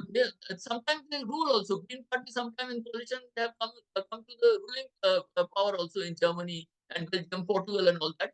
But even if they cannot rule, they are able to. For instance, the German thing, Germany is leader in solar energy in the world. You know, per capita solar energy production is the highest in Germany. And that has become possible because the Green Party was inside the government then when that Fukushima thing disaster happened. And they managed to force it through that legislation that you will have to, the government has to subsidize solar energy. So at least they could do that much. Now in India, we can't do anything. So at least people like us who are, there are so many people, you know, so many people throughout the country, Dina Patkar and all these people are there. Or Sonam Wangchuk, who has just now finished his this thing. But he cannot influence policy because when it comes to winning the elections, the kind of money that is required is not possible. So this is my suggestion that we switch to this, that we can come. And finally, what I'm saying is that there's this trickle up. You know, there should be something like the universal basic income. The Nobel Prize laureate from India, you know, Abhijit Banerjee, he is one of the major supporters of this, that you provide universal basic income to all adult citizens lifelong. You know, all this problem of people becoming old and not being able to, you know, look after them, that also will be taken. youth, the main problem today, you know, the latest reports that are coming in, periodic labor force survey reports and all that, but huge unemployment among youth. You know, it's disguised unemployment. You know, they're doing something here and there, some stuff they are doing, but that is not the kind of employment that will generate innovation. You know, you're talking about innovation. If a person is not able to feed himself, what will he or she innovate? So this is a new idea. This is not my idea. This has come from economists like Abhijit Banerjee and all that. A lot of people, the literature is huge literature on this. That you provide the basic income. That what Subhadra was saying, that we have conducted surveys in our area. The people we work with, Adivasis, they from their own farms, from their own household, the amount of money they get is around 100 to 120 rupees. You know, 100 or 120 rupees. If you cut all the income and everything, and you divide it by the number of days of labor they have put in, it's 100, which is a shame.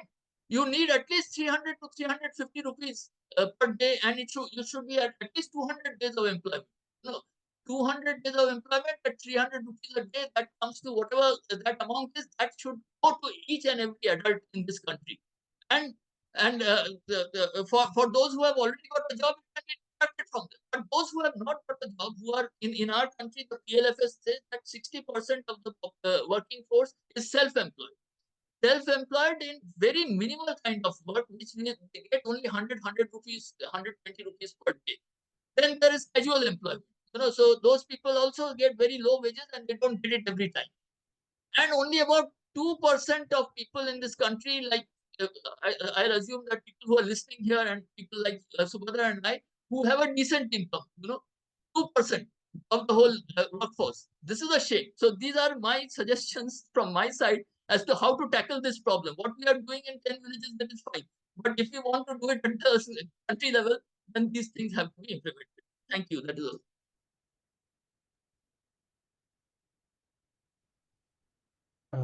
Ekta. Thank you yes thank you आप दोनों को बहुत बहुत धन्यवाद कुछ मतलब समय बहुत ही कम था तो शायद हम बेसिक प्रिंसिपल्स से ज्यादा आगे नहीं बढ़ पाए कुछ चीजें मतलब सुनने के लिए तो बहुत कुछ रह गया है बहुत सारे सवाल होंगे बट टेकिंग द प्रिविलेज के मुझे आज यहाँ पे मॉडरेट करने के लिए दिया गया है तो मैं कुछ सवालों से शुरू करूंगी ऑलरेडी हमारे चैट बॉक्स पे एक सवाल है तो मेरा पहला अगर समय मिले तो मैं और भी सवाल पूछना चाहूंगी लेकिन मेरा पहला सवाल सुभद्रा जी के लिए है और ये थोड़ा सा शायद ब्रॉड है लेकिन क्योंकि ये मेरे खुद के काम का विषय है तो मैं बिना पूछे तो रहूंगी नहीं तो ये है कि जैसे पब्लिक पॉलिसी में जिस तरीके से या ये जो पूरा सशक्तिकरण एम्पावरमेंट का डिस्कोर्स है इसमें हमेशा जब हम दलित आदिवासी कहीं हद तक बहुजन महिलाओं की बात करते हैं तो हम इन्हें एक मार्जिनलाइज्ड प्रांतिक लोगों की तरह देखते हैं जिन तक कोई सुविधा नहीं पहुंची है और कहीं ना कहीं वहां से ऊपर से उनके लिए उनकी सशक्तिकरण की के लिए क्या किया जा सकता है ये सोचा जाता है तो जैसे आपने अभी कहा कि जिस तरीके का एग्रीकल्चर या इकोलॉजिकल प्रैक्टिसेस वो लोग करते हैं उसमें एक बहुत उसमें जो मेहनत लगती है मुझे लगता है कि उसके साथ ही साथ उसमें जो समझ उसमें जो सूझबूझ जो डिसिप्लिन लगता है वो एक अलग तरीके का होता है तो मुझे लगता है कि क्या अगर आपसे हम पूछे कि दलित बहुजन महिलाएं या दलित बहुजन आदिवासी महिलाओं से खास करके क्या वो चीजें हैं जिस तरीके से हम नारीवाद की संरचना करते हैं हम क्या चीजें सीख सकते हैं उनसे मतलब किन चीजों को आगे रख के हम पब्लिक पॉलिसी की बात कर सकते हैं और दूसरा एक सवाल यहाँ पे आया है सुभद्रा जी उसी के कंटिन्यूएशन में मैं पूछना चाहूंगी थोड़ा उसको ब्रॉड रखते हुए कि आपने अभी कहा कि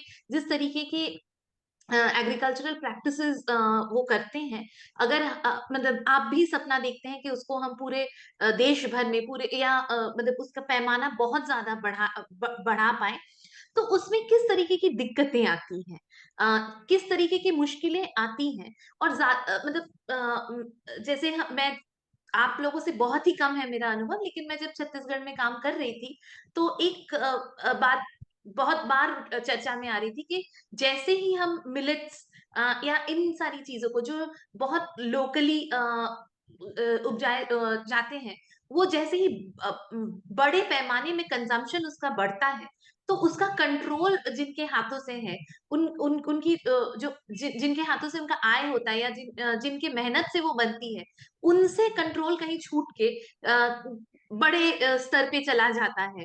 और जब जैसे ऑर्गेनिक फार्मिंग में भी हम देख रहे हैं कि वो एक बहुत ही उच्च वर्ग के लोगों के हाथ में चला जाता है उसका कंट्रोल।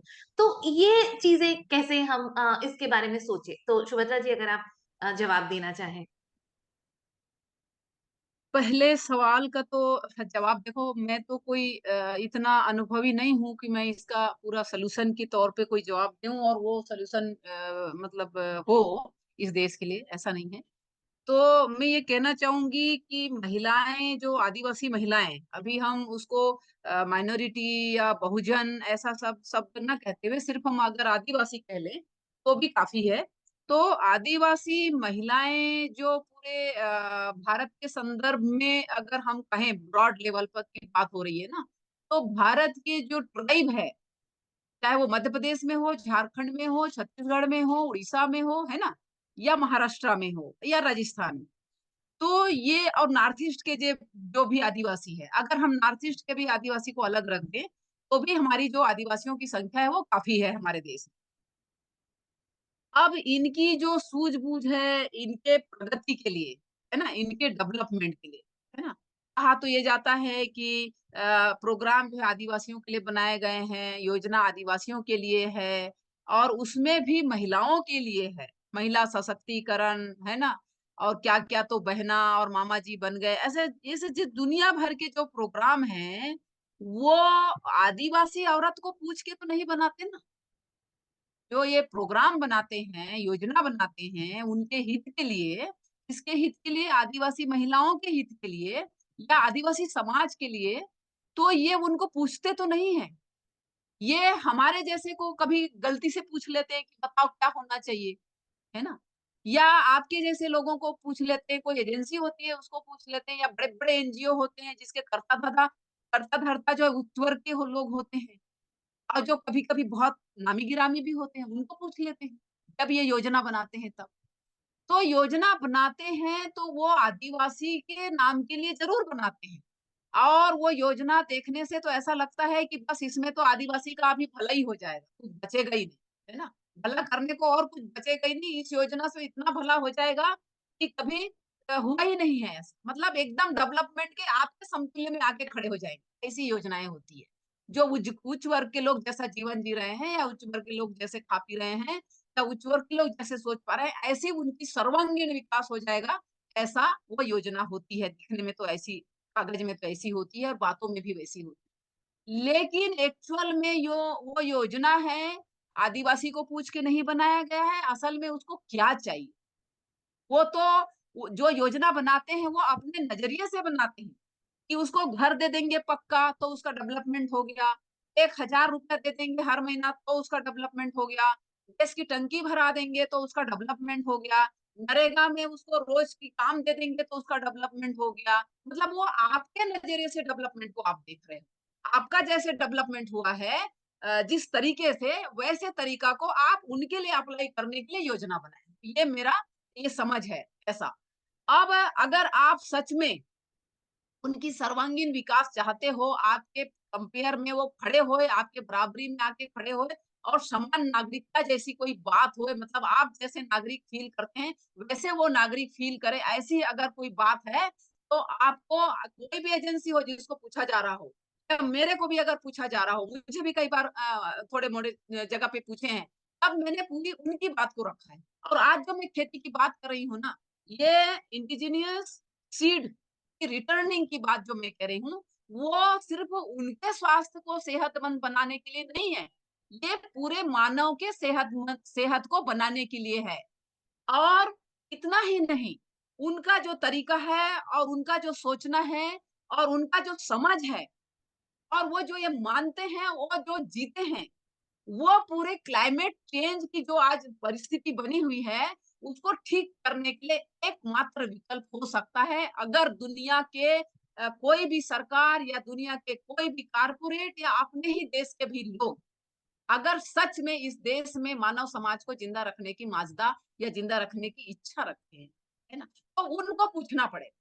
और वो जैसे चाहते हैं, अगर वो कहते हैं कि हमको मिलेट्स को उगाने दिया जाए और हमको मिलेट्स को खाने दिया जाए और हम खाएँगे, आप भी खाना, है ना? उनकी सोच तो ऐसी है कि हम जो करेंगे वो सिर्फ़ हमारे लिए नहीं है, वो पूरे लोगों के लिए है, उसके आस-पास के लोगों के लिए, इवन इवन ये बड़े स्तर पे अगर देखेंगे तो पूरे विश्व के लिए बात है। और कहीं विश्व के कोई आदिवासी भी ऐसा होगा या इंडिजिनियस कोई और जीव भी होगा, मनुष्य जो इस तरह से क्लाइमेट ज़्यादा चेंज ना हो और हमारे हित में बने रहे, इसके लिए पर्यावरण को बचाना, उसके इर्द-गिर्द पूरी चीज़ को करना, खाने से लेके, पहनने से लेके, ओढ़ने से लेके, पानी को बचाना, मिट्टी को बचाना, आब-हवा को बचाना, है ना? पेड़-पौधे को बचाना, जीव-जंतु को बचाना, सारे चीज़ को बचाना, क्योंकि सभी जीव-जंतु या सभी पेड़-पौधे या सभी चिड़िया या सभी जो भी जीव छोटे से छोटे, चाहे बड़े से बड़े, ये एनवायरनमेंट को मेंटेन करते हुए अपने आप को जीवित रखने की कोशिश में लगे रहते हैं। उसी के अंदर ये आदिवासी भी हमारा आता है, जो एनवायरनमेंट फ्रेंडली है और इन्हीं को विकल्प मान के अगर इनकी ही तरीका को अगर छोटे से रूप से शुरू करके अगर ब्रॉड स्तर पर इसको लिया जाए, ले जाया जाए और इसके लिए इन्वेस्टमेंट किया जाए, पैसा खर्च किए जाएँ, उनके तरीके के ऊपर और उनके पास नॉलेज की कमी नहीं है, अगर पर्यावरण को बचाना हो। खाना को बचाना हो, उनके हुनर की कोई कमी नहीं है। किसी भी चीज़ को बचाना हो इस पृथ्वी में ज़िंदा रहने के लिए, तो उनके पास तजुर्बे की कोई कमी नहीं है। बस उस तजुर्बे को कैसे इम्प्लीमेंट किया जाए ब्रॉड लेवल पर, ये सोचने की आज ज़रूरत है। तो ये मैं ऐसा इसको देखती हूँ। और दूसरा सवाल जो आपने कहा, क्या कहा? मैं तो अभी बात में उलझ गई तो भूल ही गई। क्या आपको दिक्कतें क्या-क्या अनुभव हाँ, हो? हाँ, हाँ। हाँ, दिक्कत तो देखो बहुत सारी है ना? कई बार लोग कहते हैं तुम दिक्कत ही बताते रहते हो और जो उसको पॉजिटिव पक्ष है उसको नहीं बताते। तो हम दोनों बताते हैं। जो पॉजिटिव पक्ष है उसको करने से हम स्वस्थ होंगे, उसको खाने से हम स्वस्थ होंगे, हमारे एनवायरनमेंट बचेगा, हमारी मिट्टी बचेगी, हमारी पानी बचेगी, हमारे जीव-जंतु सारे जनों का समान योगदान है इस पृथ्वी में ज़िंदा रहने के, है ना? तो हमारी दिक्कत क्या है फिलहाल, जब हमने खेती शुरू करी थी, है ना? जैसे हमने स्वास्थ्य के काम शुरू किया, तो हमने पाया कि भई दिक्कत तो कहीं और है। हम तो दवाई दे के सुधार रहे हैं, दिक्कत तो खाने में है। अगर खाने को ही ठीक करें, तो ये दिक्कत कम होगी। होगी, नहीं होगी ऐसा नहीं, कभी भी मनुष्य जो है, बिना बीमारी से बचा नहीं है। कभी न कभी बीमारी के शिकार वो हुआ है और ऐसे कई बार हुआ है। तो हम कैसे कम बीमार हों और कैसे हमारे आने वाली पीढ़ी को हम आगे जीवित रहने के लिए प्रयास कर लें अपने जीते-जीते। हम कोई अमर खा के तो आए नहीं, पट्टा लेके तो आए नहीं कि हम 1000 साल जिएँगे कि 5000 साल जिएँगे कि लाखों साल जिएँगे। हम कुछ न्यूनतम समय के लिए आए हैं।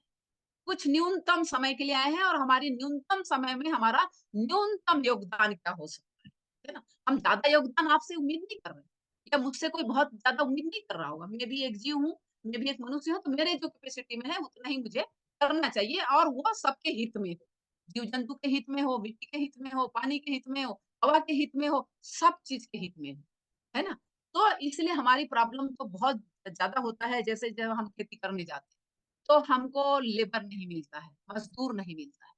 और आज जो मज़दूर मिलता है, वो मज़दूरी के जो मेहनत है, हार्ड वर्क, खेती में हार्ड वर्क की ज़रूरत पड़ती है, तो उस हार्ड वर्क को करना नहीं चाहते। है ना? तो हम उसको किसी भी तरह से चाहे थोड़ा-सा ज़्यादा पैसा देके, चाहे थोड़ा-सा ज़्यादा प्रेम देके, चाहे थोड़ा-सा ज़्यादा मोटिवेट करके, चाहे थोड़ा-सा ये कह के कि देखो भई तुम्हारे ही लिए है, मानव समाज ज़िंदा कैसे रहेगा वगैरह-वगैरह करके हम किसी भी तरह से उसको अपना काम हम लेते हैं।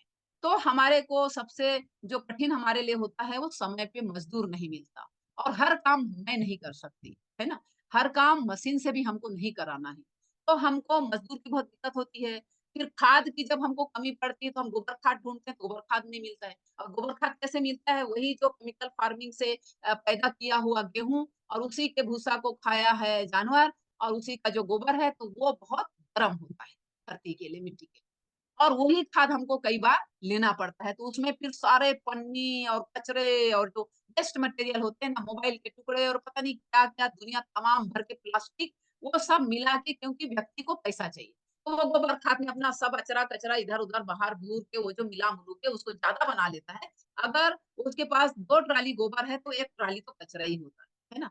ऐसे करके वो थोड़ा-सा पैसा अर्जित करना चाहता है और करके हमको गोबर वो देता है, किसी को भी देता है, हमको भी देता है। तो हम उस गोबर के डालने के बाद में मजदूर लगा के पूरे प्लास्टिक को खेत से बिनवाते हैं। कई बार तो हम एक जगह इकट्ठा करके उसको छन्नी लगाते हैं, जैसे रेत को छानते हैं, ताकि वो वेस्ट मटेरियल और हार्ड मटेरियल जो है निकल जाए, है ना? तो उसमें हमको बहुत पैसा लग जाता है और लोग हमको हँसते हैं कि ऐसा कौन खाद डालता होगा कि उसको रेत जैसे छान रहा है फिर खेत में ले जा रहा है ना? लोग ऐसे डालते हैं कि ट्राली में लाए और मजदूर 4 लोग लगे रहते हैं, डाली को खोल देते हैं और फावड़े से गिराते जाते हैं, ट्रैक्टर चलते जाता है ना? तो वो सब प्लास्टिक सब खेत में गिर जाता है और वो एक बार में नहीं बिना, वो कुछ नीचे गड़ भी जाता है। ऊपर-ऊपर दिख रहा है वो बीनते हैं, फिर बार-बार उसको हल जितने बार चलता है उतने बार वो ऊपर आते जाता है, उतने बार आपको बीनना पड़ता है, तो हमारे लिए बहुत कठिन हो जाता है। तो हम उसको पहले ही इकट्ठा करके, छान के करके ऐसा डालते हैं, उसमें खर्चा बहुत बैठ फिर जो माल हमारा आता है, हमारा फसल जो आता है, वो हमारा फसल ऐसे आता है कि हम खरीफ की फसल में, बरसात की फसल में कम से कम 25 से 30 प्रकार की वैरायटी बोते हैं। पल्सेस से लेके, अनाज से लेके, दलहन से लेके, तिलहन से लेके, जो कुछ भी है हमारा 25 से 30 वैरायटी होता है। और वो 30 वैरायटी हम बोते तो भी बारी-बारी से है, क्योंकि कोई फसल हमको पहले बोना है, मूँगफली, तुअर ये सब हमको जुलाई में लगाना है। फिर जो दाल वाली सिस्टम है, जो कुल्थिया वगैरह है, रामतिल है, ये हमको 15-20 दिन बाद बोना है। तो हमको मतलब स्टेप बाय स्टेप बोना भी है और स्टेप बाय स्टेप हमको काटना भी है। जो हमने जो कम समय वाले हैं वो पहले पकते हैं, ज़्यादा समय वाले हैं वो बाद में पकते हैं और ज़्यादा समय वाले हैं वो रबी फसल बोने के बाद कटते हैं। तो और इसकी मात्रा जो है कम-कम होती है ना, कोई फसल की 5 किलो की रहती है, कोई की 10 किलो की रहती है, कोई किलो भर की पकने की रहती है, क्योंकि हम तो बीज का प्रोडक्शन कर रहे हैं ना। हम तो खाने के लिए प्रोडक्शन नहीं कर रहे हैं, है ना? हम फलों में बेचने वाले नहीं हैं, हम तो बीज बचा रहे हैं। तो बीज बचा रहे हैं तो हमारे लिए बहुत कठिन हो जाता है हर हर फसल को हार्वेस्ट करना, फिर उसको प्रिज़र्व करना, उसको कूटना, उसको सुखाना, क्योंकि कोई फसल बारिश में भी आ जाती है, तो उसको हमको इसीलिए हमारा एक जो सेंटर है वो एक ही कमरे का सेंटर है। एक ही कमरा है, मतलब बहुत बड़ा, ताकि हम उसको फसल को अंदर रख सकें, बारिश हो रही है तो उसको थोड़ा फैला के सुखा सकें और फिर उसको और जब धूप आएगा तब वापस से और निकाल के और सुखा सकें। इस प्रकार से बहुत छोटी-छोटी बात है जो हम करने में थक जाते हैं। और थक के हम सोचते हैं कि बाप रे! इतना करते-करते तो हम मर ही जाएँगे, है ना? लोग कब करेगा? ऐसा हम सोचते रहते हैं। और इसीलिए मैं सोचते रहती हूँ कि लोग अगर एक फसल मेरे खेत में नहीं पका, तो वो बीज मुझे नहीं मिल पाता है। तो इसीलिए इसका ज़रूरी हो जाता है कि आप इसको एक्सेलरेट करें, मतलब बढ़ाएँ, दूसरी तरफ एक्सप्लोर करें, ताकि जो बीज हर बार मौसम साथ नहीं देता है। कोई फसल पक जाता है, कोई फसल खत्म हो जाता है, कोई फसल का बीज ही नहीं बन पाता है, कोई फसल एनवायरनमेंट में हवा में फूल उतर जाती है तो बीज नहीं होता है, कई बार पौधे ही गिर जाते हैं। तो कोई ना कोई फसल हर साल नुकसान होता है, उसके एवज में मुझे बीज चाहिए तो वो कहाँ से मिलेगा? क्योंकि अब तो सब खो चुका है ना, बहुत कम है जो बचा है। तो मैं कोशिश करती हूँ कि ये मैं जो बो रही हूँ वो भी सब लोग बोए, ताकि मेरे पास नहीं पके और उनके पास पके तो मैं वहाँ से ले आऊँ और उनका ना पके तो मेरे पास कोई पका है वो हमारा एक्सचेंज हो जाए। तो इस प्रकार से बहुत छोटी-छोटी बातें हैं, फिर उसको थाली तक लाने के लिए हमको प्रोसेसिंग में बहुत समय लगता है। जैसे हल्दी को कोई पीसना नहीं चाहता है। जो हैंड ग्राइंडर होता है ना, भट्टी जिसको बोलते हैं जता, तो उसमें कोई पीसना नहीं चाहता है क्योंकि वो बहुत लेबर लेता है। और आजकल की औरतें तो बिल्कुल उसको हिलाना ही नहीं चाहती। वो अपना गेहूँ पिसाने, मक्का पिसाने मशीन में ले जाती है और वहाँ से ले आती है और बस रोटी बना के खा के फ्री हो गए। फ्री तो नहीं होते, काम करते ही रहना पड़ता है। लेकिन उस किस्म के लेबर वर्क करने के लिए वो मेंटली प्रिपेयर नहीं है। क्योंकि वो छूट चुका है। उसके जब वो काम पे जब आया है, जन्मा है, तभी तक ट्रैक्टर और ये सब का मुँह देखा है और मशीनीकरण का देखा है। तो वो सहज लाइफ़ में अभी आ गया है, तो उसको हार्ड लाइफ़ में जाने के लिए बहुत दिक्कत तो हमारे काम को कौन करता है? मेरे ही उम्र के लोग। जो 40 साल हो गया, 50 साल हो गया, जिसकी अभी फिज़िकल वर्क कम हो गया एक तरह से, वो करना चाहता है। और वो कितना भी हो, वो करना चाहता है ना? जितना भी बने उससे। तो मेरे को उन्हीं लोगों से ये सब काम लेना पड़ता है और हल्दी तो मुझे ही पीसना पड़ता है, क्यों हल्दी पीसने के लिए कोई तैयार नहीं, है ना? तो वो लोग कहते हैं कि मशीन में पिसा देंगे, इसको बारीक कर दो, पतले पतले काट दो तो वो थोड़ा चूरा हो जाएगा तो मशीन में जल्दी हो जाएगा। तो मैं वैसे नहीं करती हूँ, मैं घट्टी में ही पीसती हूँ और चाहे जितनी मेहनत लग जाए। और हर बार जब पीसती हूँ तब मैं ये सोचती हूँ कि अगले बार नहीं पीसूंगी, क्योंकि इतनी मेहनत अब मुझसे नहीं हुई। लेकिन जब अगले बार पीसने की बात आती है तो फिर मुझे वापस ही पीसना पड़ता है, क्योंकि मुझे ही पीसना है ना? ये जो कठिनाई है वो कोई जान नहीं सकता है, समझ नहीं सकता है। और कई लोग हमारे खेत में आते भी हैं, उनको भी मैं काम करवाती हूँ, तो वो इतने थक जाते हैं कि शाम को बना के खाने लायक भी वो नहीं रहते, है ना? क्योंकि बना के खाना भी पड़ेगा, दिन भर काम भी करना, फिर बना के खाना भी। ऐसा तो है नहीं है कि कैंटीन है और आप काम करके और आपको थाली में आ गया सामने, ऐसा तो है नहीं।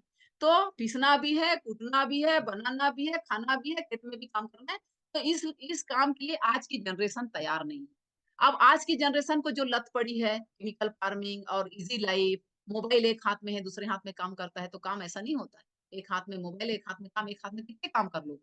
तो मोबाइल को कम से कम दूर में रख दो, फिर वो गाना सुनते-सुनते काम करता है। अगर बुला भी लिया किसी नए जनरेशन को, तो वो गाना भी सुनता है और काम भी करता है, तो कितना काम होगा? आपका जो एफर्ट है, वो पूर्ण रूप से काम में नहीं लगता है। उसका जो हुनर है, उसकी जो स्किल है, वो आ नहीं पाता है ना? तो इनको इस काम में लाना एक बड़ा टफ काम है। तो मतलब इसमें तो टफेस्ट काम है और हमको तो बहुत इसमें करना पड़ता है और हम तब भी खुश रहते हैं।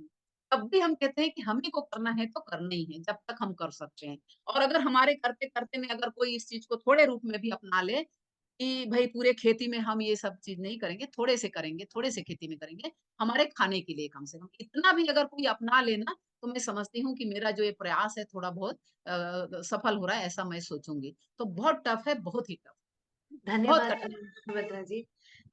अब मैं थोड़ा एक सवाल राहुल सर के लिए है। यहाँ पे और भी सवाल हैं, बहुत सारे सवाल आए हैं।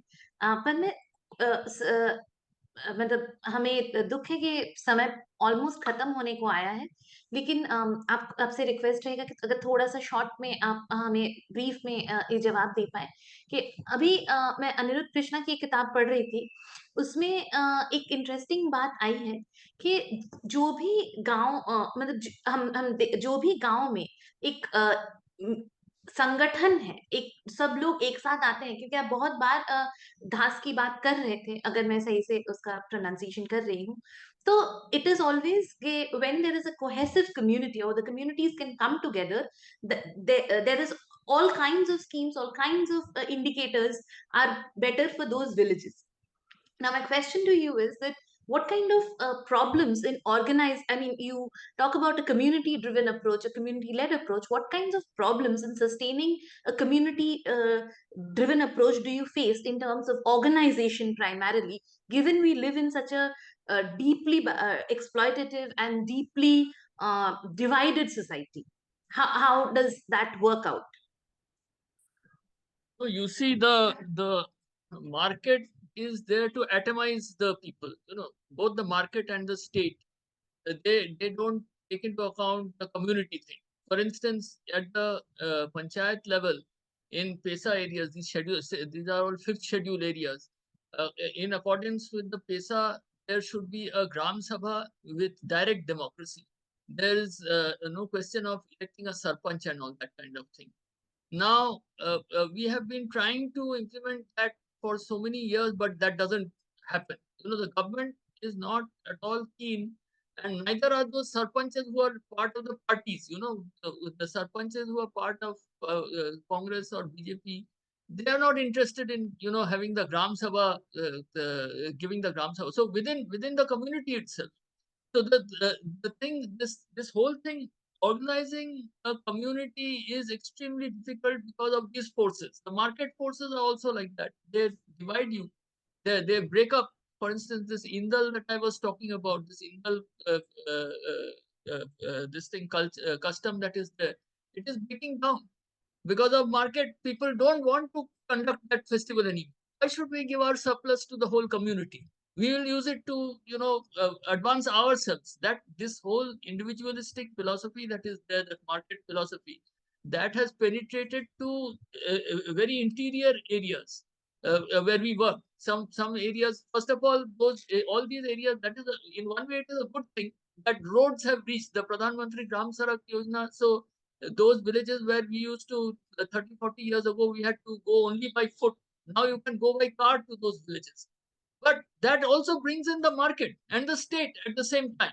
So that is what I was saying, that the problem is that at the whole level, first of all, this whole thing about what Subhadra was saying, people don't want to work anymore because they don't get money for working. Why should they work? If you are getting only 100 rupees a day for doing this kind of backbreaking labor, why will you do it? You will do some other labor which provides more. So that is why I was saying that, in my opinion, those are the two things that I said. That first of all, you change the electoral system in which people can have more say in lawmaking and policy making. At the present, you can't do it. All these centralized parties, whichever party, whether it's a communist party or whether it's a socialist party or whether it's BJP or Congress, they will make what Subhadra was saying. They will make policies at the central level and implement it throughout the country, whether it is appropriate or not. So the only way in which people at the grassroots and people like us who are working with them can get something, some sense into policy making is by changing this whole system of elections. And the other is that you have this universal basic income, because we have fought for all these 40 years, we have been fighting for resources and all that, very little. Now, as I told you, MGNREGS has become moribund. You know, it is being used for some other purpose, not for ecosystem restoration. So it's very difficult to do anything for a small organization. So we what do? We get some funds from somewhere, some funds from outside, and work in some 10-15 villages. This sustainable agriculture work that is going on, trying to get some women to do it. So we provide a subsidy to them. We get some money from somewhere and give them a subsidy so that they are encouraged. That is the only way. So how much can a NGO or even some small organization do? Yeah, there are the crores of people in this country. The whole ecosystem restoration and renewable energy and sustainable agriculture, this has to be done at the country scale. That can only happen if the government does it. And the government will do it only when these kind of people who are in favor of the ecosystem restoration get into the government. They're not doing so at the moment. We are all in the margins. Thank you. Thank you so much. And then, I mean, we have too many questions, but I'll probably quickly ask something that that's slight that all of this. I mean, from the last 2-3 days, जब से बात हो रही है, आपकी निजी जीवन चर्चा के बारे में भी बहुत सारी बातें हो रही हैं। स्पेशली सारे लोगों ने आपकी फिल्म देखी है, तो समय तो बहुत ज्यादा नहीं है, बहुत संक्षेप में पूछेंगे कि अभी एक सवाल आया है कि आप जब कंसारी नून चलाते हैं, महिलाओं की इतनी अहम भूमिका होती है आपकी निजी जिंदगी और आपके जो आप समाज में जो कोशिश कर रहे हैं उसमें क्या दिखता है, पुरुषों की भूमिका क्या रहती है? क्योंकि कई बार ऐसा बोला जाता है कि जब महिलाओं का एम्पावरमेंट होता है तो जैसे मुखिया पति, एएनएम पति और सारे लोगों को एक हे दृष्टिकोण से देखा जाता है और महिलाओं के सशक्तिकरण के खिलाफ देखा जाता है, ऐसी सारी चीजें। तो आपके एक्सपेरिमेंट्स में, आप दोनों की निजी जिंदगी में और मतलब जो आप काम कर रहे हैं उसमें महिलाओं के लीडरशिप में पुरुषों की क्या भूमिका रही है? Thank you. महिलाओं की लीडरशिप, जैसे हम पहले एक्टिविज्म का काम करते थे तो औरतों को आगे रख के ही काम होता था। तो औरतें अगर आगे होती थी तो पुरुष लोग बड़ा सिक्योर महसूस करते थे कि जो मार कुटाई होगी तो औरतें खाएगी, अपन बच जाएंगे, है ना। इस तरह से हमको वो ऐसा कहते थे कि महिलाओं को आगे बढ़ाना है और इसलिए ये आगे चलनी चाहिए और यही लोग आगे भी नारा भी यही लगाएंगे, गाना भी यही गाएंगे, मार भी यही खाएंगे, तो हम से बच जाएंगे। तो वो आगे चलने देते थे। तो दिखता ऐसा था कि महिलाओं का बहुत बड़ा मतलब एम्पावरमेंट है, क्योंकि महिलाएं आगे चल रही है, महिलाएं गाना गा रही है, महिलाएं नारे लगा रही है, महिलाएं सब कुछ बात कर रही है ना, ऐसा। ये तो एक एग्जाम्पल है। लेकिन फिर उनकी जो निजी जिंदगी होती है ना, जैसे अब हमारे भी अगर निजी जिंदगी की बात है तो दिखता तो वैसा ही है कि मैं बहुत पावरफुल हूँ, है ना, लेकिन ऐसा नहीं है ना। ये निजी जिंदगी में वो कोई बता के कैसे मैं बताऊं ये मैं भी महसूस करती हूँ कि मेरे जिंदगी में भी राहुल ही पावरफुल है ना। वो कैसे पावरफुल है? कई कारणों से। एक तो वो अकल का ज्यादा है ना, पढ़ाई का ज्यादा, अमीर का बच्चा और अमीरी छोड़ के गांव के लिए आया है, ये उसको सहानुभूति मिलते रहता है। और मैं गरीब की बच्ची, है ना, किसान की बेटी, मेरे पास एक कौड़ी नहीं है ना, मैं पैसे कमा के नहीं ला सकती, है ना, मैं मेहनत जरूर कर सकती। तो हमारे जिंदगी में भी पुरुषवाद का बोलबाला है, ये मैं खुद कह रही हूँ, है ना, ये किसी के कहने से या किसी के बताने से नहीं। और वो भले दिखाई ना देता हो लेकिन है। तो महिलाओं के जो एम्पावरमेंट में अभी हम अगर ऐसा कहें कि महिलाओं का जो एम्पावरमेंट है वो अपने आप आई है क्या? अपने आप कहाँ से आएगी? जब तक कोई आदमी उसको सपोर्ट नहीं करेगा, जब तक आदमी उसको किसी तरीके का बात के लिए आगे नहीं करेगा, तो वो कर नहीं पाएगी। क्योंकि उसकी दूसरी रिस्पॉन्सिबिलिटी क्या है?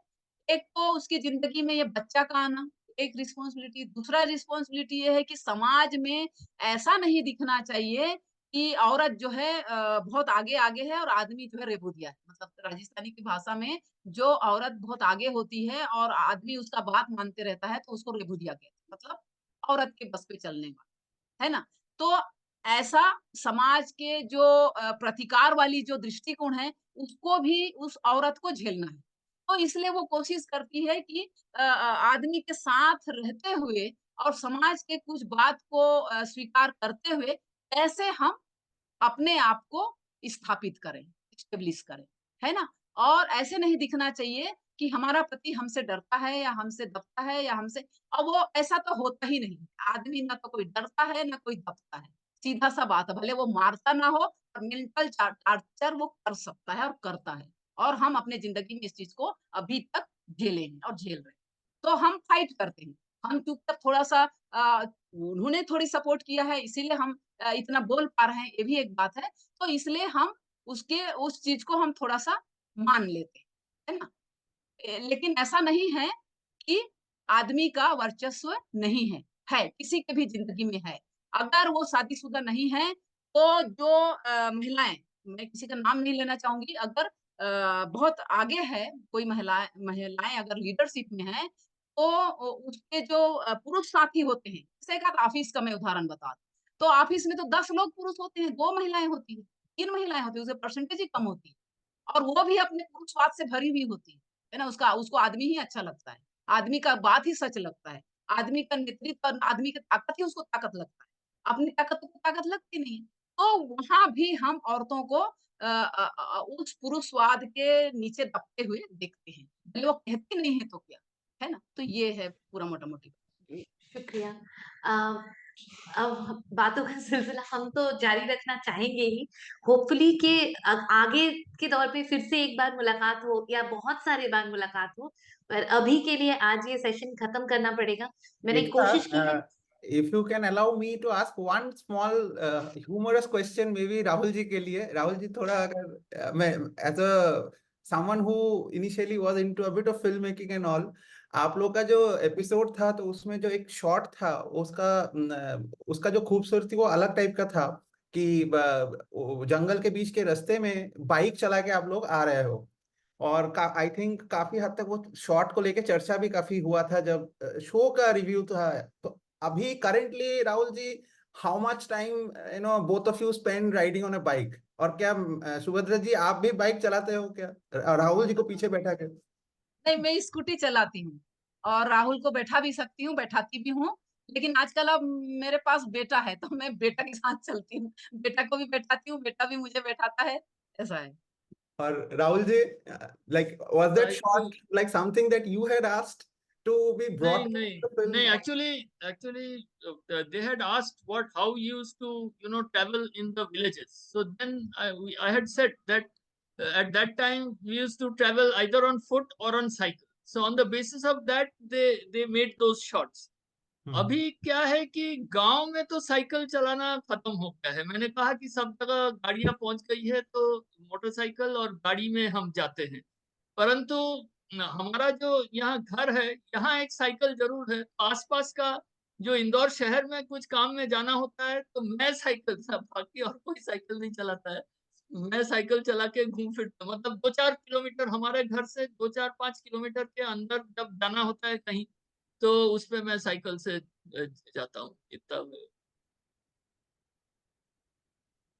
एकता।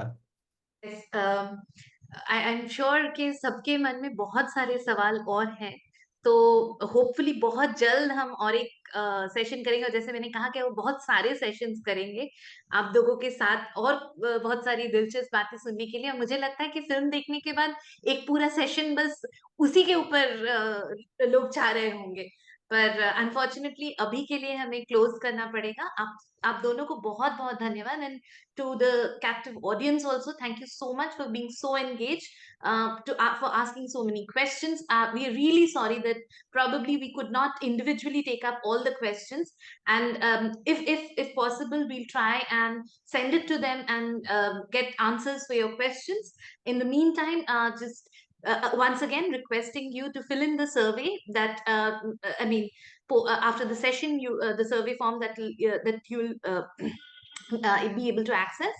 And also just a small reminder that it'll be great if you can sign up to a newsletter and then get to know about what all we are discussing and join in. I mean, we would just love to have as broad discussions as possible. So on that note, thank you, बहुत बहुत धन्यवाद, and we are closing this afternoon. Thank you. Shukriya. जो Thank you.